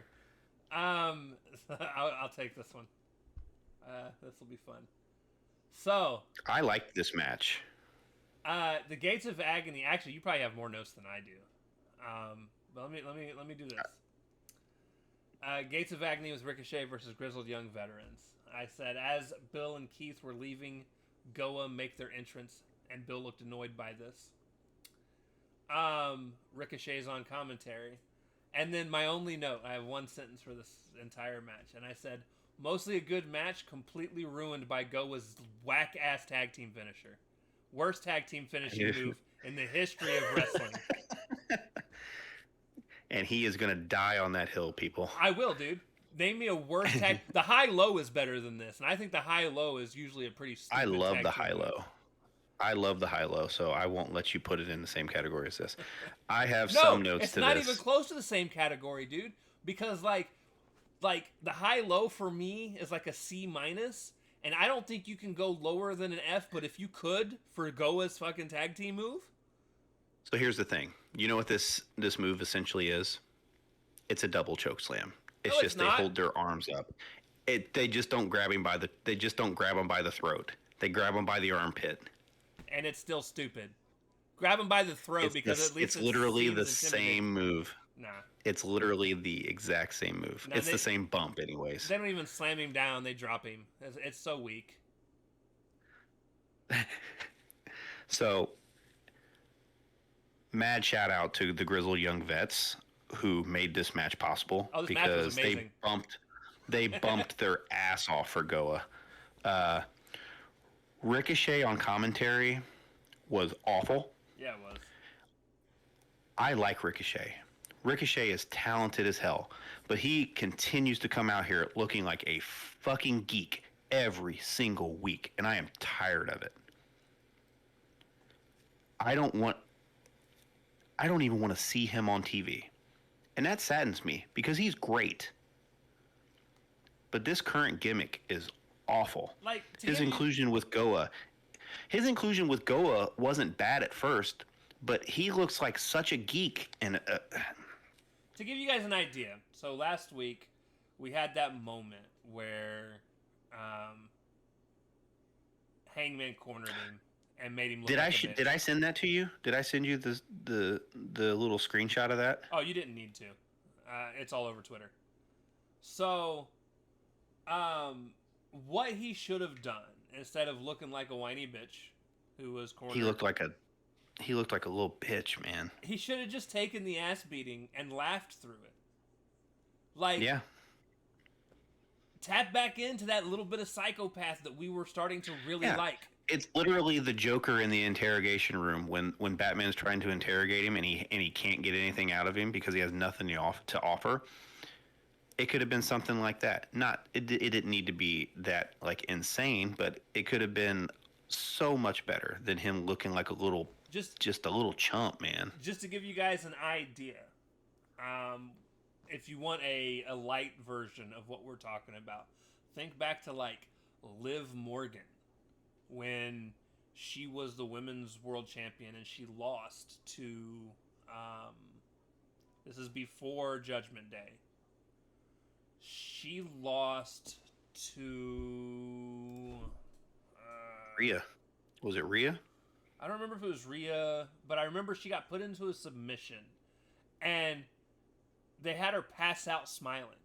So she didn't tap.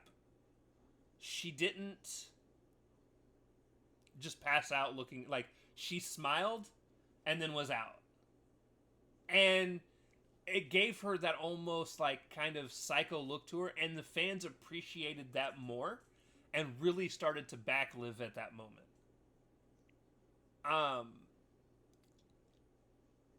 But we cannot in his current state take Ricochet seriously.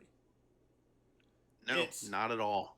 Every single time he's out not there, at all. He's made to look like a bitch, and this isn't just your typical heel runs away from problems scenario.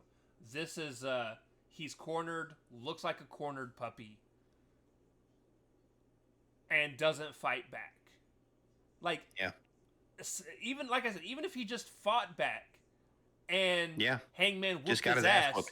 Ain't nothing wrong with getting an ass whooping because he got attacked from behind. Right. But at least put up something.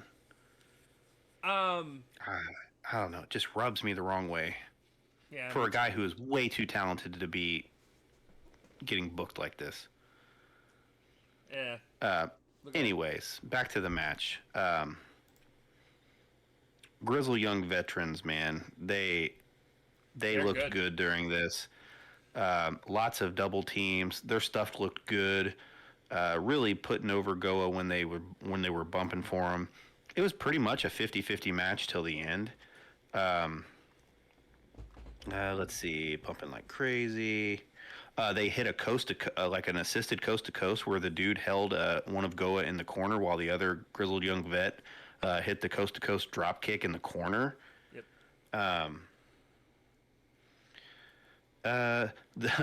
One of the Goa guys hit the pounce to the smaller grizzled young vet who I can't think of the name of. Knocked him over the top rope, dude. Knocked him over the ropes. Looked good. Like I said, they bumped their ass off for these guys.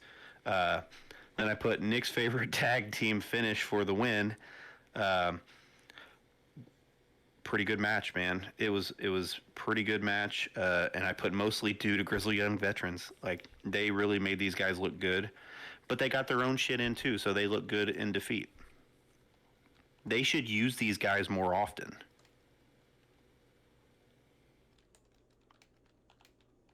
And you can have the Gabe Kidd segment, because bleh. Sorry, I was just typing on Twitter. I had to type in. I put Gates of Agony and AEW have the worst tag team finisher I've ever seen. I want the world to know.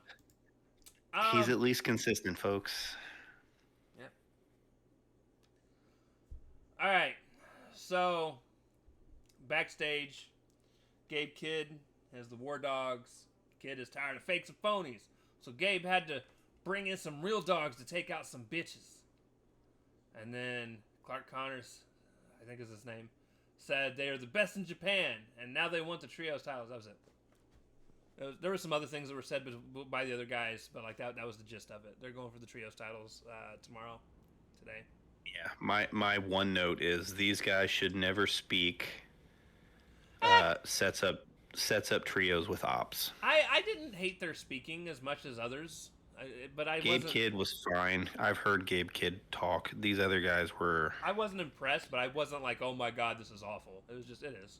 It exists. It's a pre-tape. So you'd think you would at least get something out of it, and it was nothing. I don't Um, know who directs the pre-tapes, but so match 8, we get Paragon, which is Kyle O'Reilly and Roderick Strong versus an entrance-less Rod and Todd. Rod and Um, Todd Flanders, Hidely Ho, neighborinos.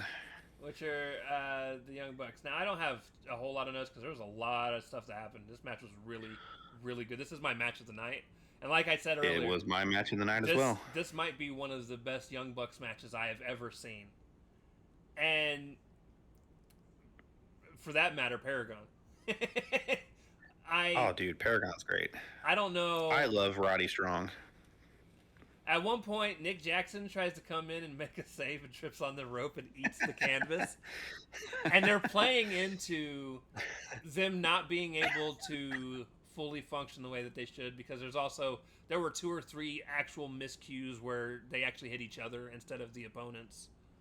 Yep. Um, Even Roddy and them had one spot where they the tag team backfired. yeah. But one of the things that I love, and I'm just going to be honest with you, one of the things that I love, so there's this point where one of the Jacksons, I don't know which is which, I know they're not twins, but God, they look so much alike. When they have their hair dyed so dark, they do look, because the pace in which they wrestle is quickly. Matt is the shorter one. Yeah, that Nick didn't is help. the slightly 'Cause they taller, just- skinny. When they get to going, I don't know who's short, who's tall, they just go. But Right. there's this point. Nick is the flippy one. They both flip. Stop it. So what? No, not nearly. Matt doesn't flippy nearly as much. Matt's the one that did the Northern Light spot. Nick's the one that does pretty much everything else So you said as far as like spot stuff. you said Matt's not usually the flippy one. No, not like super flippy. So it's just like the other Matt that's not as good as his brother. Okay. So Matt Hardy's better than Jeff. no, he is not. Yes, he is. He's Who's just that? not as charismatic. Who's got more world championships? Exactly. So, anyways, Well, yeah, we're only counting WWE. oh, he also, how many times did Willow win in TNA? I don't remember. Like his run, I was also probably drunk. That's possible. But it was like 3 or 4. So anyways, all joking talking aside, there's this one point where one of the Jacksons goes to either jump out of the ring or jump through the ring or whatever, and the guy that they go to jump to moves and he runs into his brother. And it might have also just been a jump off the apron. It might not have been out the ring, but what I want to see more of in established tag teams, and I get it, that tag teams for WWE specifically, it feels like, but also it's a trope within the tag team division. Tag teams are made to be broken up at some point, but it was These guys will not, though. It was a moment that I loved where he hits his brother, and the camera was close enough and picked up the audio of everything that was being said, and you hear him look at his brother and go, "Hey man, are you okay?" And his brother's like, "Yeah, let's just keep going." And I was like, why can't this happen more? It's always like somebody gets hit and somebody has to act all offended, like it's like the shit's not gonna happen. Right. It's a trope that if they did it less, it would be more impactful. Yeah. But it just happens all the time. It's just like, oh, you hit me, now I got to be mad at you. And then after you win the match, you're like, oh, it's okay, we won. We'll be back to normal next week. And then eventually they break up over some stupid shit. But I loved the fact that they're brothers and they weren't gonna let a stupid miscue come in between them working to get the win if they could. And brothers should be like that. Exactly. Brothers, really close friends, and I'm talking like lifelong friends. Like if like I still hate the way Mark Davis and Kyle Fletcher broke up. Yeah. I hate it. Now I don't hate that Kyle Fletcher is going for a singles title because he is that good, but I hate this idea that him and Mark still can't be a dominant tag team, because they were, dude, when they got signed, I was so excited to see them do tag team wrestling because of how good they were. Somebody's got to be the Marty Jannetty. And yeah, it just I hate it. I hate it. But yeah, this match was good. We did get this Lots really of good spots. one of my favorite spots, which was so simple. We get this really cool double dragon screw leg whip thing. That was really cool. And what happened was, let's see what had happened was Kyle O'Reilly. He's standing there, and one of the Bucks goes to kick him, and he catches his He grabs his leg, and he throws it over to his brother. And when he throws it over to his brother catches it, and he grabs the brother that caught its leg, and he goes to do the dragon screw. So when he goes to the dragon screw to the one brother, while he's holding the leg of the other brother, it does. The other brother does it to him. Yeah, the other brother. It was so well done and so much fun. There was a lot of cool spots. Matt did a fake super kick where the guy ducked and then he grabbed him and DDT'd him instead. I always like spots like that, where you play off your opponent trying to dodge your move. Oh, there is this one cool thing, and I haven't seen this done in a long time. It's not a new move, but I love when it pops up because it's so unique. So one of the Jacksons is in the middle of the ring leaning against the ropes, and Roderick Strong starts bouncing off the ropes, and every time he passes him, he forearms him in the face. That was Nick Jackson getting forearmed. No, it might have been Matt. Look, it doesn't matter. One of the Jacksons. Yeah, Roddy does his rolling elbows. That's the only time I'll allow repeat elbows happening over and over again. I can't wait till what's his face comes back and we get the machine gun shops in the corner all the time. Oh yay! Just for you. Can't wait. Go ahead. Let's see. You have what more else notes happened? than I probably do. Oh yeah, Matt hits his flurry of Northern Light suplexes, then hits the double suplex or the double Northern Lights. This was a lot of both teams just playing the hits, like all the double teams that they normally hit. Meltzer driver to the outside, which they don't call the Meltzer driver anymore, but it's going to be the Meltzer driver until the end of time for me. TK driver. Yeah, I don't like that.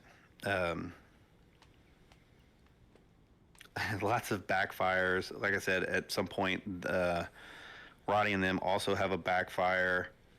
Yeah, I don't have as many notes as I thought. Just a lot of great match. Oh man, that was cool. Toward the end of the match, Don Callis comes out to distract the ref.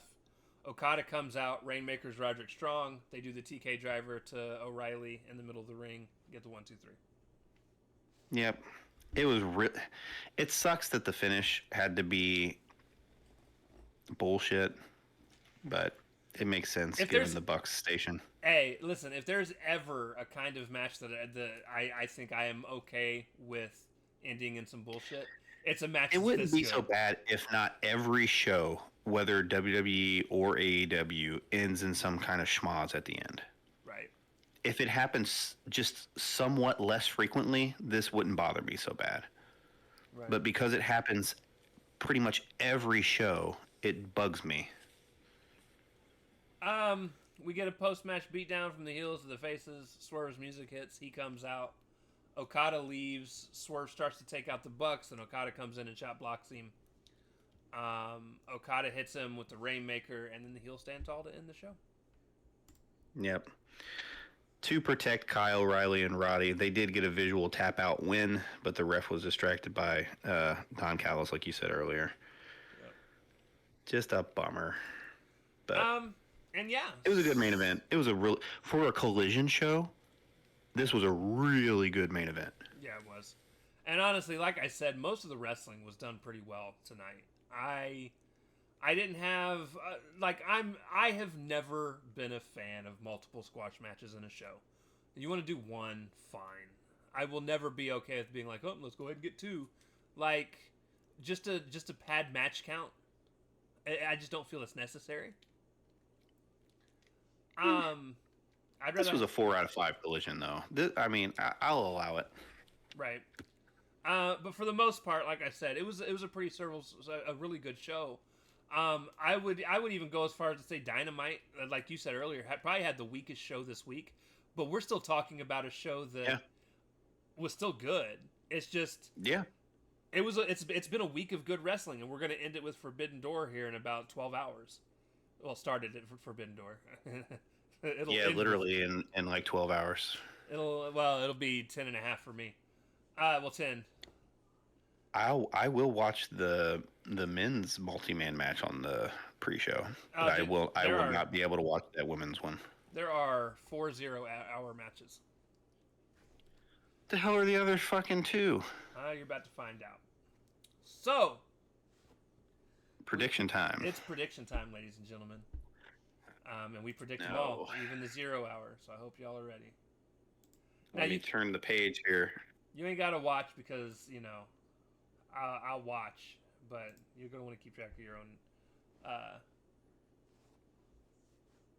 your own wins, I guess. I'll keep track of both of our wins. You guys know what the fuck I'm talking about.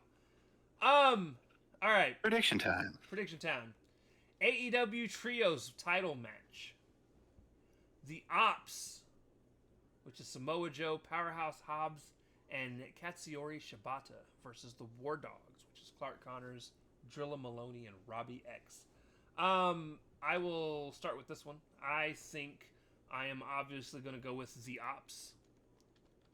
And just as a fun side prediction, I think Hook's going to come back and help them win. I am also going with the Ops because I don't want to see the War Dogs win.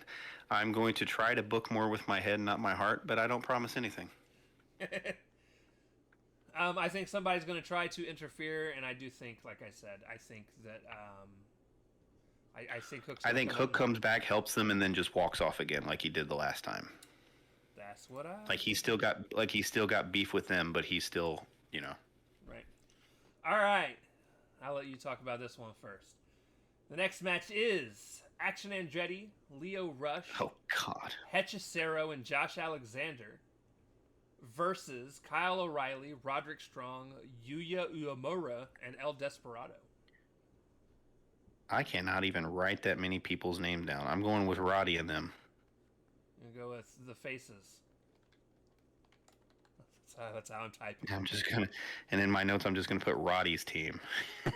I'm gonna put. Hold on. So that's Paragon and CMLL NJPW. Because the rest of them are all WWE or AEW wrestlers, other than Hechicero, who is a CMLL guy who just happens to live on AEW for now. I'm actually going to pick the same. I think this is going to be a faces win kind of match, which I feel so bad for Josh Alexander. I do too. He got brought in. He's so good, and he's stuck in whatever. He's just there taking the L's, man. Taking the L's. I'm actually pretty sure Action Andretti's going to take that pin, though. Oh, I didn't say he was taking the pin. I just said he's taking the L's. All right. So I got the next match. Match number 3 is Tekla, Sky Blue, and Julia Hart with Megan Bayne versus Willow Nightingale, Chris Statlander, Harley Cameron, and Queen. I'm not gonna be in my place. My shorthand is Bane's team versus Stats team. I am going to go. This is one of those I want to vote for the heels so bad because I'm like, obviously that's who I want to win. We've picked baby faces all so far. All baby faces. You know what? I think the heels are going to win. I think Tekla. That's hold on. And I'll tell you why. I think Bane wins the match.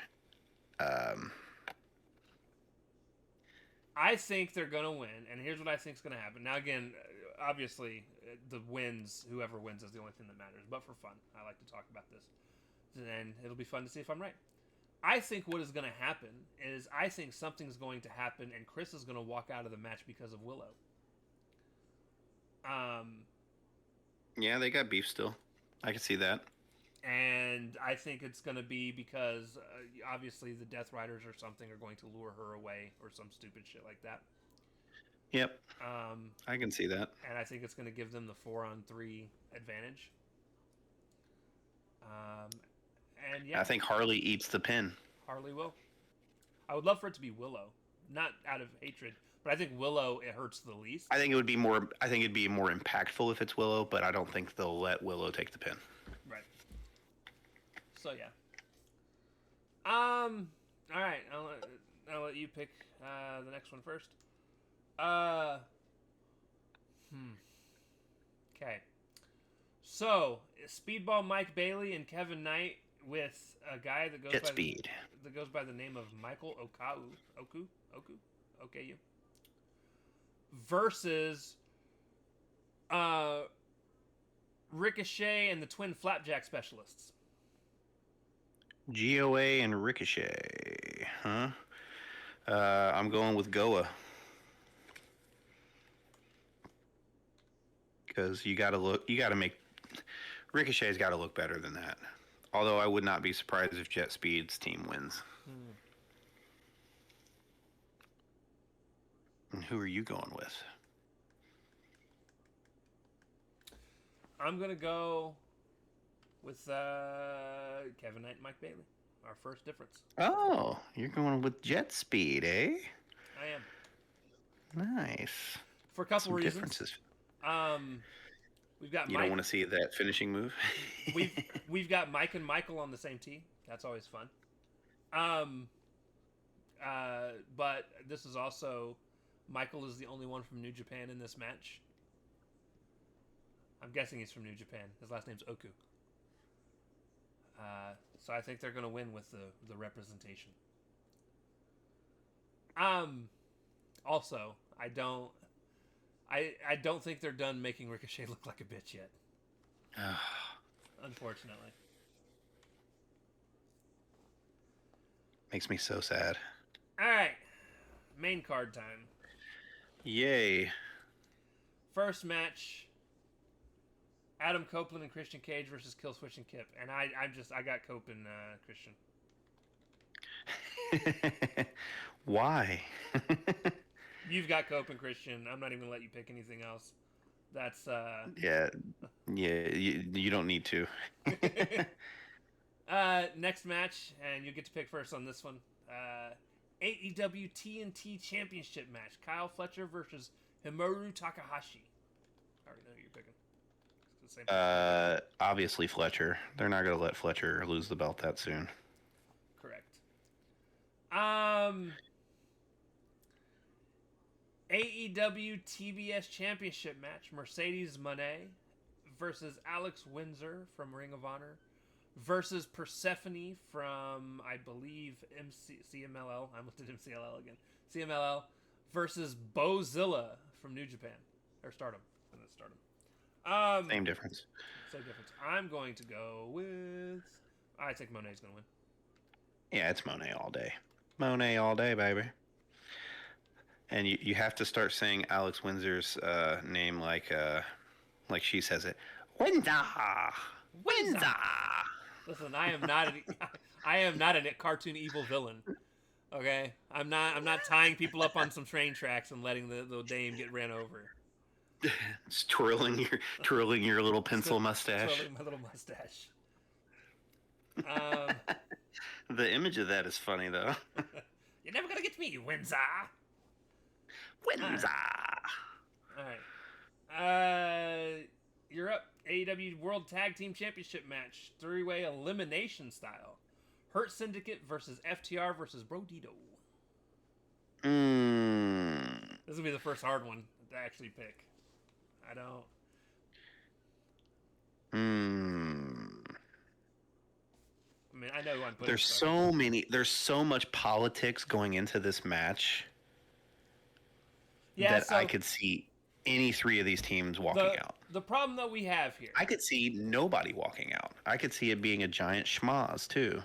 The problem that we have here, right? So we've got the Hurt Syndicate, who people are saying that they are refusing to lose to people. It's been all but confirmed. We've got FTR. who is the best tag team in the world right now, Yep. who is one of the teams the Hurt Syndicate don't want to lose to. For some reason. Like, I don't get it because they're legit, but I think. Well, I think the problem is I think the problem with FTR is Hurt Syndicate has stated, even though it's so stupid the way it's been worded, they want to put over a younger team. FTR is younger than them. Technically, yes, but FTR also has multiple tag team championships across multiple companies. They're well established. Yeah, but they haven't. AEW hasn't built any younger tag teams, and the tag teams that they listed that they would be willing to lose to were teams that they had already beaten. Right. So then there's Brodito, who fit the mold of what Hurt Syndicate say they want to lose the titles to. But I don't see them winning strictly because they're just a thrown together tag team. I think they're only added to this match to save face for the Hurt Syndicate to lose, but not actually lose. So I'm going to go with FTR, which was supposed to win the last pay-per-view when they were supposed to fight these guys the last time, but didn't happen. Although I will say it won't be FTR just because of that reason, but I'm still going to stick with FTR. I actually did pick Hurt Syndicate, so there's another difference we got. Yeah, I'm going to lose again. Maybe. I can't stop. Maybe not. I can't stop voting with my heart. That's a hard one though because it literally could go any way. I don't think Brodito's gonna win, but then again, if you really want to shock some people and have a shocking moment on TV, the only reason I think FTR wins is I think they're the transitional champions before Cope and Cage take the belt. Honestly, that also makes sense. So if FTR wins, then that gives a title shot for them to come through, and that's not a bad choice. Not a bad choice. We'll see how that goes.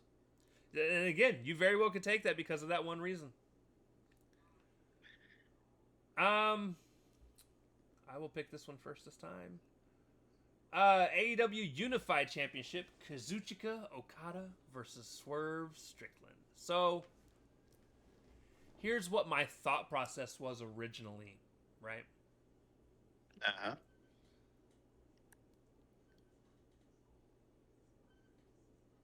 Kazuchika Okada has had essentially this title for like a year and a half now. He's had a belt since he's been there. This belt carries the lineage of Yep. the Continental Championship. So he's had this title for how long has Okada been Continental? Not Continental.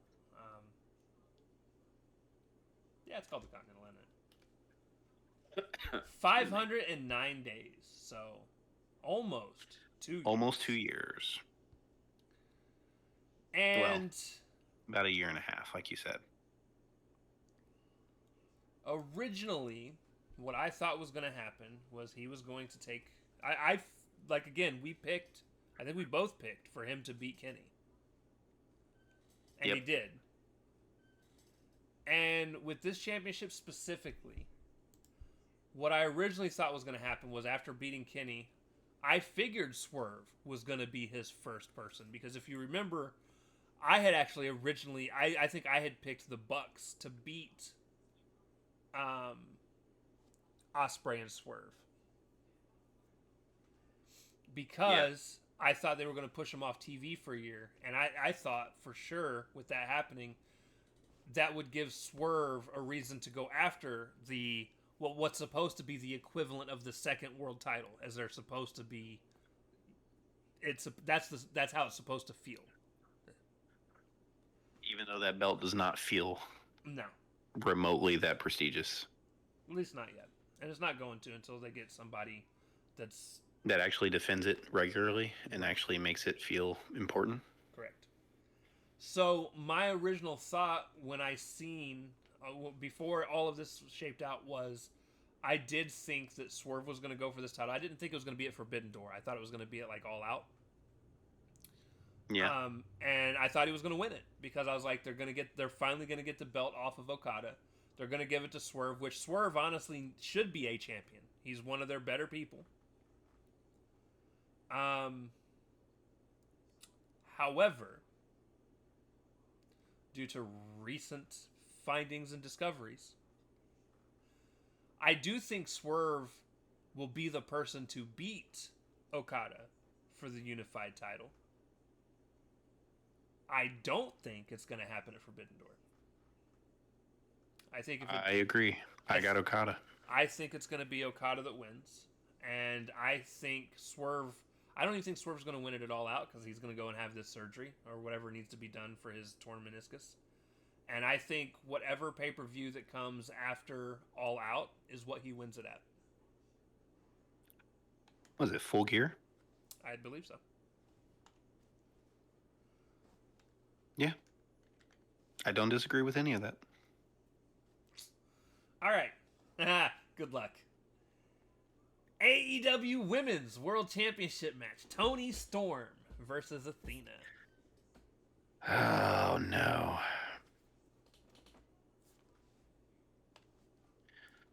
So... I just typed in mine. I'll let you pick, and I'll tell you what I typed in. I think Tony's streak of losing in London continues. I think Athena wins. Oh, wait. Ho. She still has that stupid albatross of a Ring of Honor championship around her. She does. They already have somebody with a gimmick of multiple titles. They do. Going with Toni Storm. Okay. Now tell me how I'm wrong. I'm actually going with Athena. So I know you would. now I don't think you're wrong. I think this is the hardest match on the card to pick. It's a toss up. You also have to consider Athena has a lackey who can help her, even though Tony's lackey's back as well in Shirakawa. So my reason for picking Athena is I think it's a good setup for somebody with multiple championships to go against somebody else with multiple championships. I'm sick of the multi-championship gimmick. It seems like AEW has had one for every year for the last 5 years. In fact, I don't know if you heard or not, but Mercedes won another one out of Rev Pro yesterday. So, for fuck's sake. But boy, just hitch your wagon, everybody. Just hitch it right to the moneymaker. I love it because people hate it so much. It's Mercedes. Just old, dude. It's been done. FTR did it. Kenny's done it. Just over and over and over. And this has been all within the last 5 years. Yeah. It's just that gimmick is played out. I think for me, it's also hard to care about all the props you're carrying around when you've got so many of them. I love it for her. I'm a Monet fan, and I have been. And it ain't got nothing to do with her wrestling. It's the gimmick. I gotta say, I love the gimmick. I like it more than when Kenny did it. I would agree with that. I would agree with that. I don't like it more than when FTR did it. You don't need another person doing it. It's a woman. It's just different. It doesn't bother me.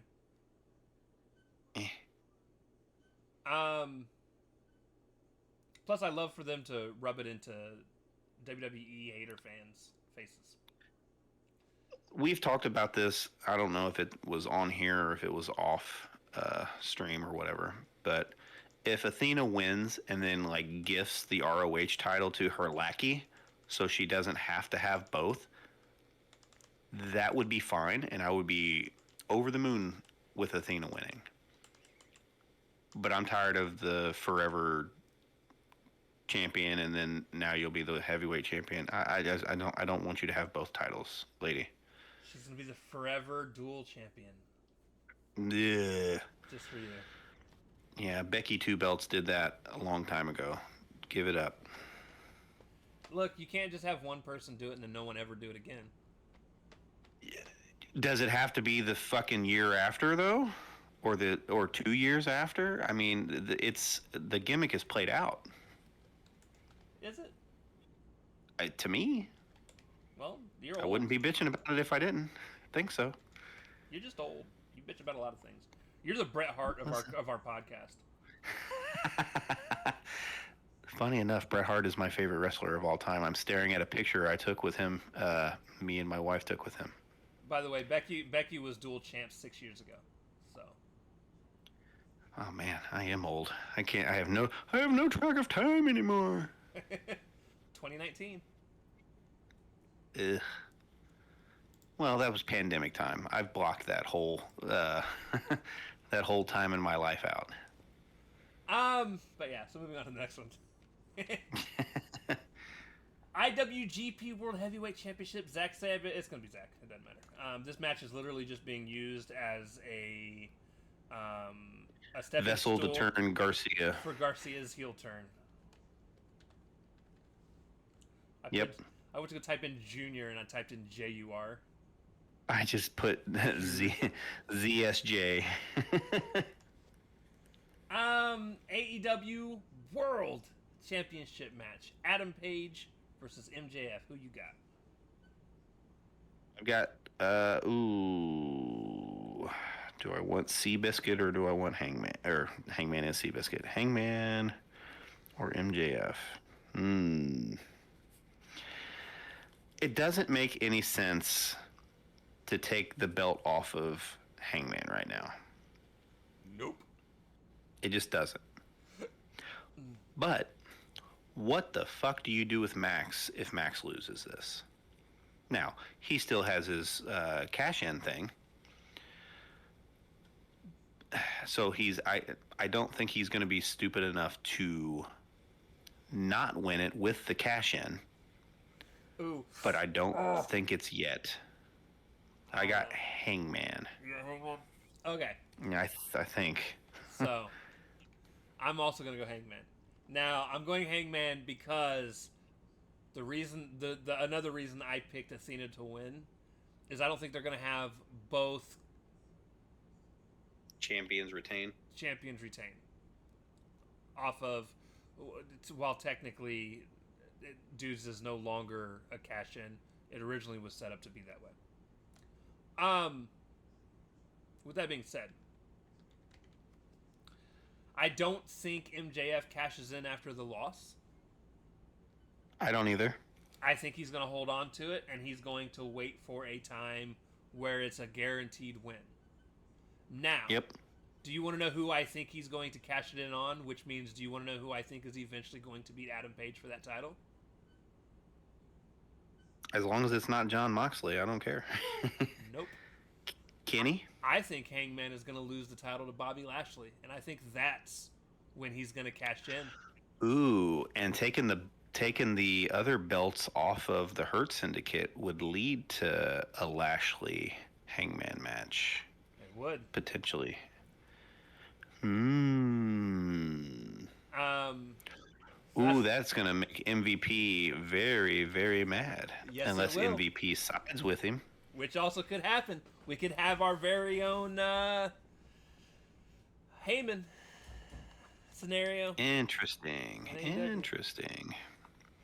I can get behind that. So that's why I think Heyman's gonna win. Okay. And then listen. Oh God, we still have the lights out match. I'm just gonna say I think the faces win the lights out steel cage match. I disagree. I think Death Riders win. Think the Death Riders win?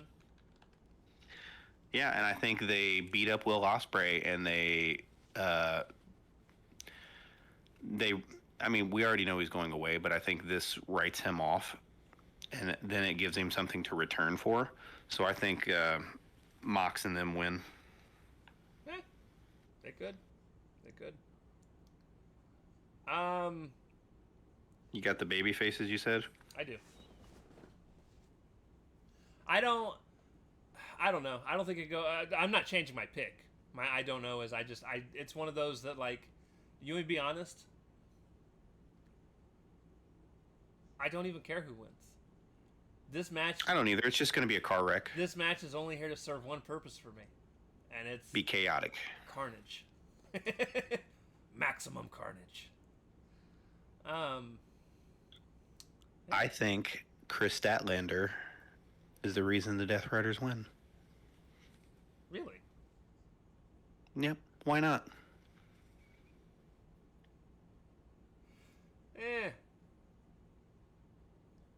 That'd be an interesting, like, to have her come in and help them. I don't know. That'd be weird.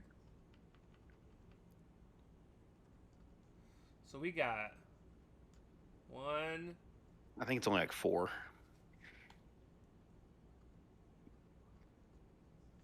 2, 3.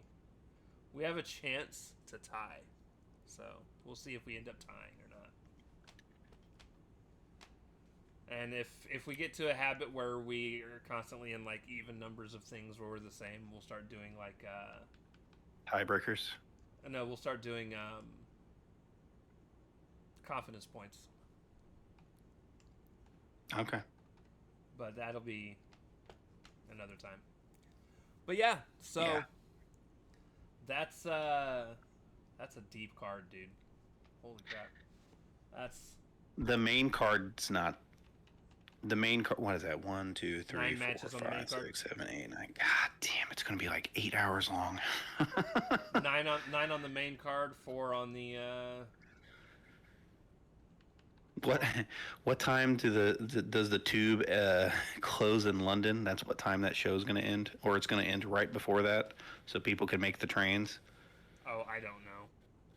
I'm gonna have to do some research to find out, so I know how long I'm gonna be watching this stuff tomorrow.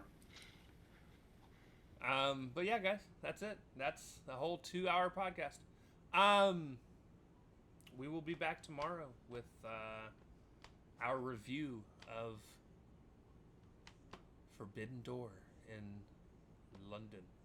Oh, also, before we go, the O2 Arena that they're in, they have officially broken the record for ticket sales for that venue, Nice. which was last owned, I believe, by WWE. So, always good to see. I'm sure WWE will come back and break it somehow. It's usually what happens. That is true. I'm surprised they haven't found a way to book. Or they'll just lie about doing it anyways. Yeah, I'm surprised they haven't found a way to book Wembley yet. Yeah, it says over 17,000 fans. Over 17,200 fans. Yeah, and they Actually, that says there's still tickets available. yeah, there's like 200 or something. It's not very many, 100 and something. Nice. Good for them. They do really good overseas, dude. Insanely. I mean, typically their pay-per-views do well anyways. But more specifically... Yeah, their pay-per-views aren't the problem. It's their TV. More specifically... Their promotion, their weekly promotion for like their shows, because you've been to one, right? You went to the last one that was here, right? I went to the one that you didn't. Yeah, I've only missed one. But they're just not promoted. No. They are not promoted locally. In fact, all. I think I was the one that had to point out to you that they were coming to Indy in December. Yeah, and by that time, I couldn't take off work to go. No. Or are you talking about this one coming up? I'm talking about this December. Yeah, for sure. Like, I didn't know. Well, they aired it like coming right back from a commercial, so it looked like another commercial anyways. So I just happened to be watching live. That's the only reason I noticed it. Quick anecdote about tickets. Kristen looked up the WrestlePalooza tickets to see how much they are. How ridiculous are they? Insane. Rafter seats, $136 a piece. Oof. And you know she can't sit that high. How much are the ones that she would even be close to being able to sit in? Because I know it's in Lucas Oil, not Lucas Oil. No, it's not in Lucas Oil. It's It's in at Gamebridge. Gamebridge. Yeah. You're talking $1,500 to $3,000 a ticket. Yeah, screw that. Right then and there, I was like, don't expect to go to SummerSlam No, because they're going to or be even Mania more when expensive. it comes, because there's no way. I'm not getting a second mortgage to go to a wrestling show that I can watch on TV. Yeah, no. And if by Especially after that Rumble where I had to watch the Yeet Man win. Right.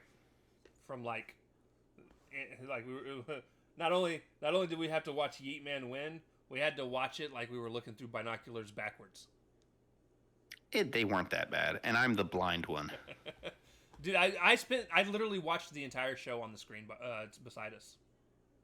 I think I only went back and forth. I think I only the Rumble matches, because they were so chaotic, I did watch the screen, but the singles matches I watched the ring. It wasn't as hard to follow when there wasn't a bunch of people in the ring. I don't know. It's like a 6-mile runway to get to the ring.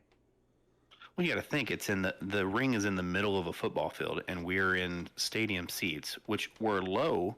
We would, if it was a football game, we would have been like almost right on the field. Oh no! If it was a football game, it would have been great. It'd have been great view. Yeah, the problem is the ring is still fucking 55, 60 yards away from you. That's it is a prime example, and I'm going to be honest with you guys. I get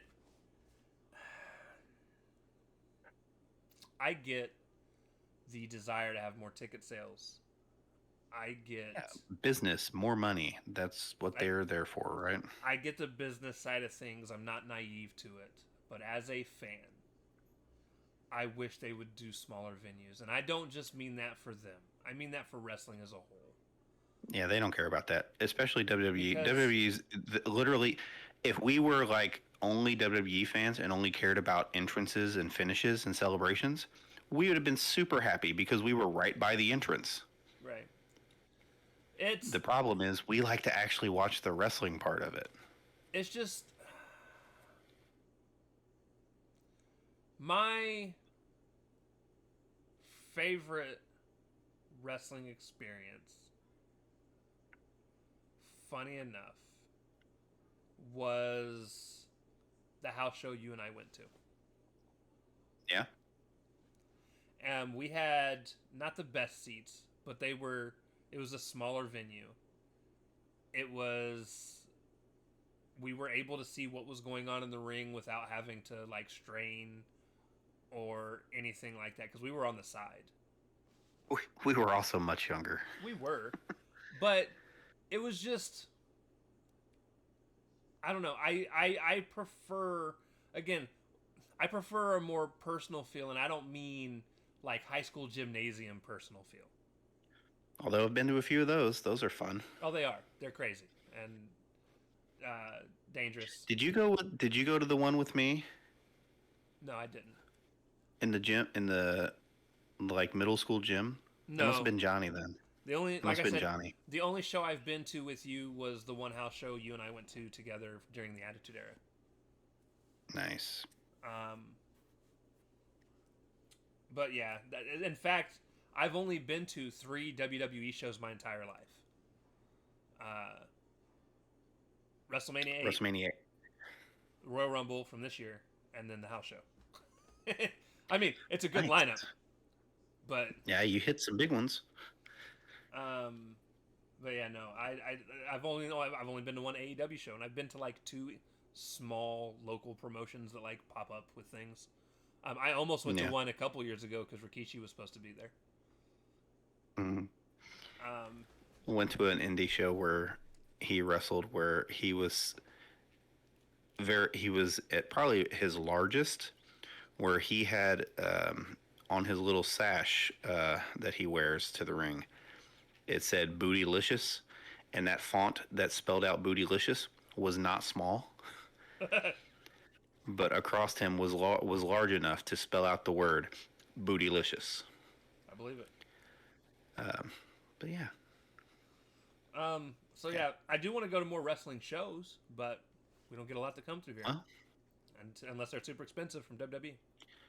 well, everything is so expensive now. So But you would have liked the early AEW shows before they became like stupid expensive. Um, I went to the last AEW show for $30 per person. yeah, not bad. The one at the fairgrounds they had where we got to see That was where I went to see him. Phoenix versus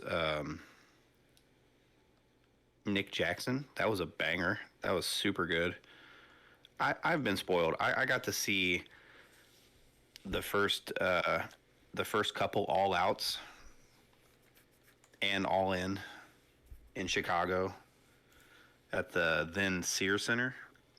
We had floor seats for the Young Bucks versus the Lucha Brothers in that ladder match. That was bonkers. That was the night Cody fought Sean Spears in the hardcore match. They wrestled right by us. We were like 4 feet from them. It was really cool. Me and Kristen got spoiled with that stuff. The AEW tickets for the Fisher show go on sale tomorrow. Yeah, I know. I'm gonna look at them. I can gonna tell try you, to go. I can tell you the prices if you want to know them. Go for it. What are you? I haven't been to that venue yet, so I don't know where I would like to sit. So if we're talking about sitting close to the ring, it looks like you're looking at about $250 per ticket. That ain't too bad. And that's four rows back from ringside. That's not bad. Those are gonna go quick though. Yeah, they are. That is not hard cam side. That's looking at the entrance, by the way. So if you're on the opposite side of the entrance. Yeah, I don't necessarily need to be that close for a TV. So hard cam side, they've only got 8 tickets left, and it looks like they're running for about $330 a piece. Yeah, I don't need to be on the floor. I can be up a little bit. Well, if you can. Kristen can't see on the floor anyways, unless we're like really, really close. So they're obviously not selling hard cam side tickets for higher than that. So we're looking at about 167. It's cheaper to sit on the floor. How the fuck does that happen? That makes no sense.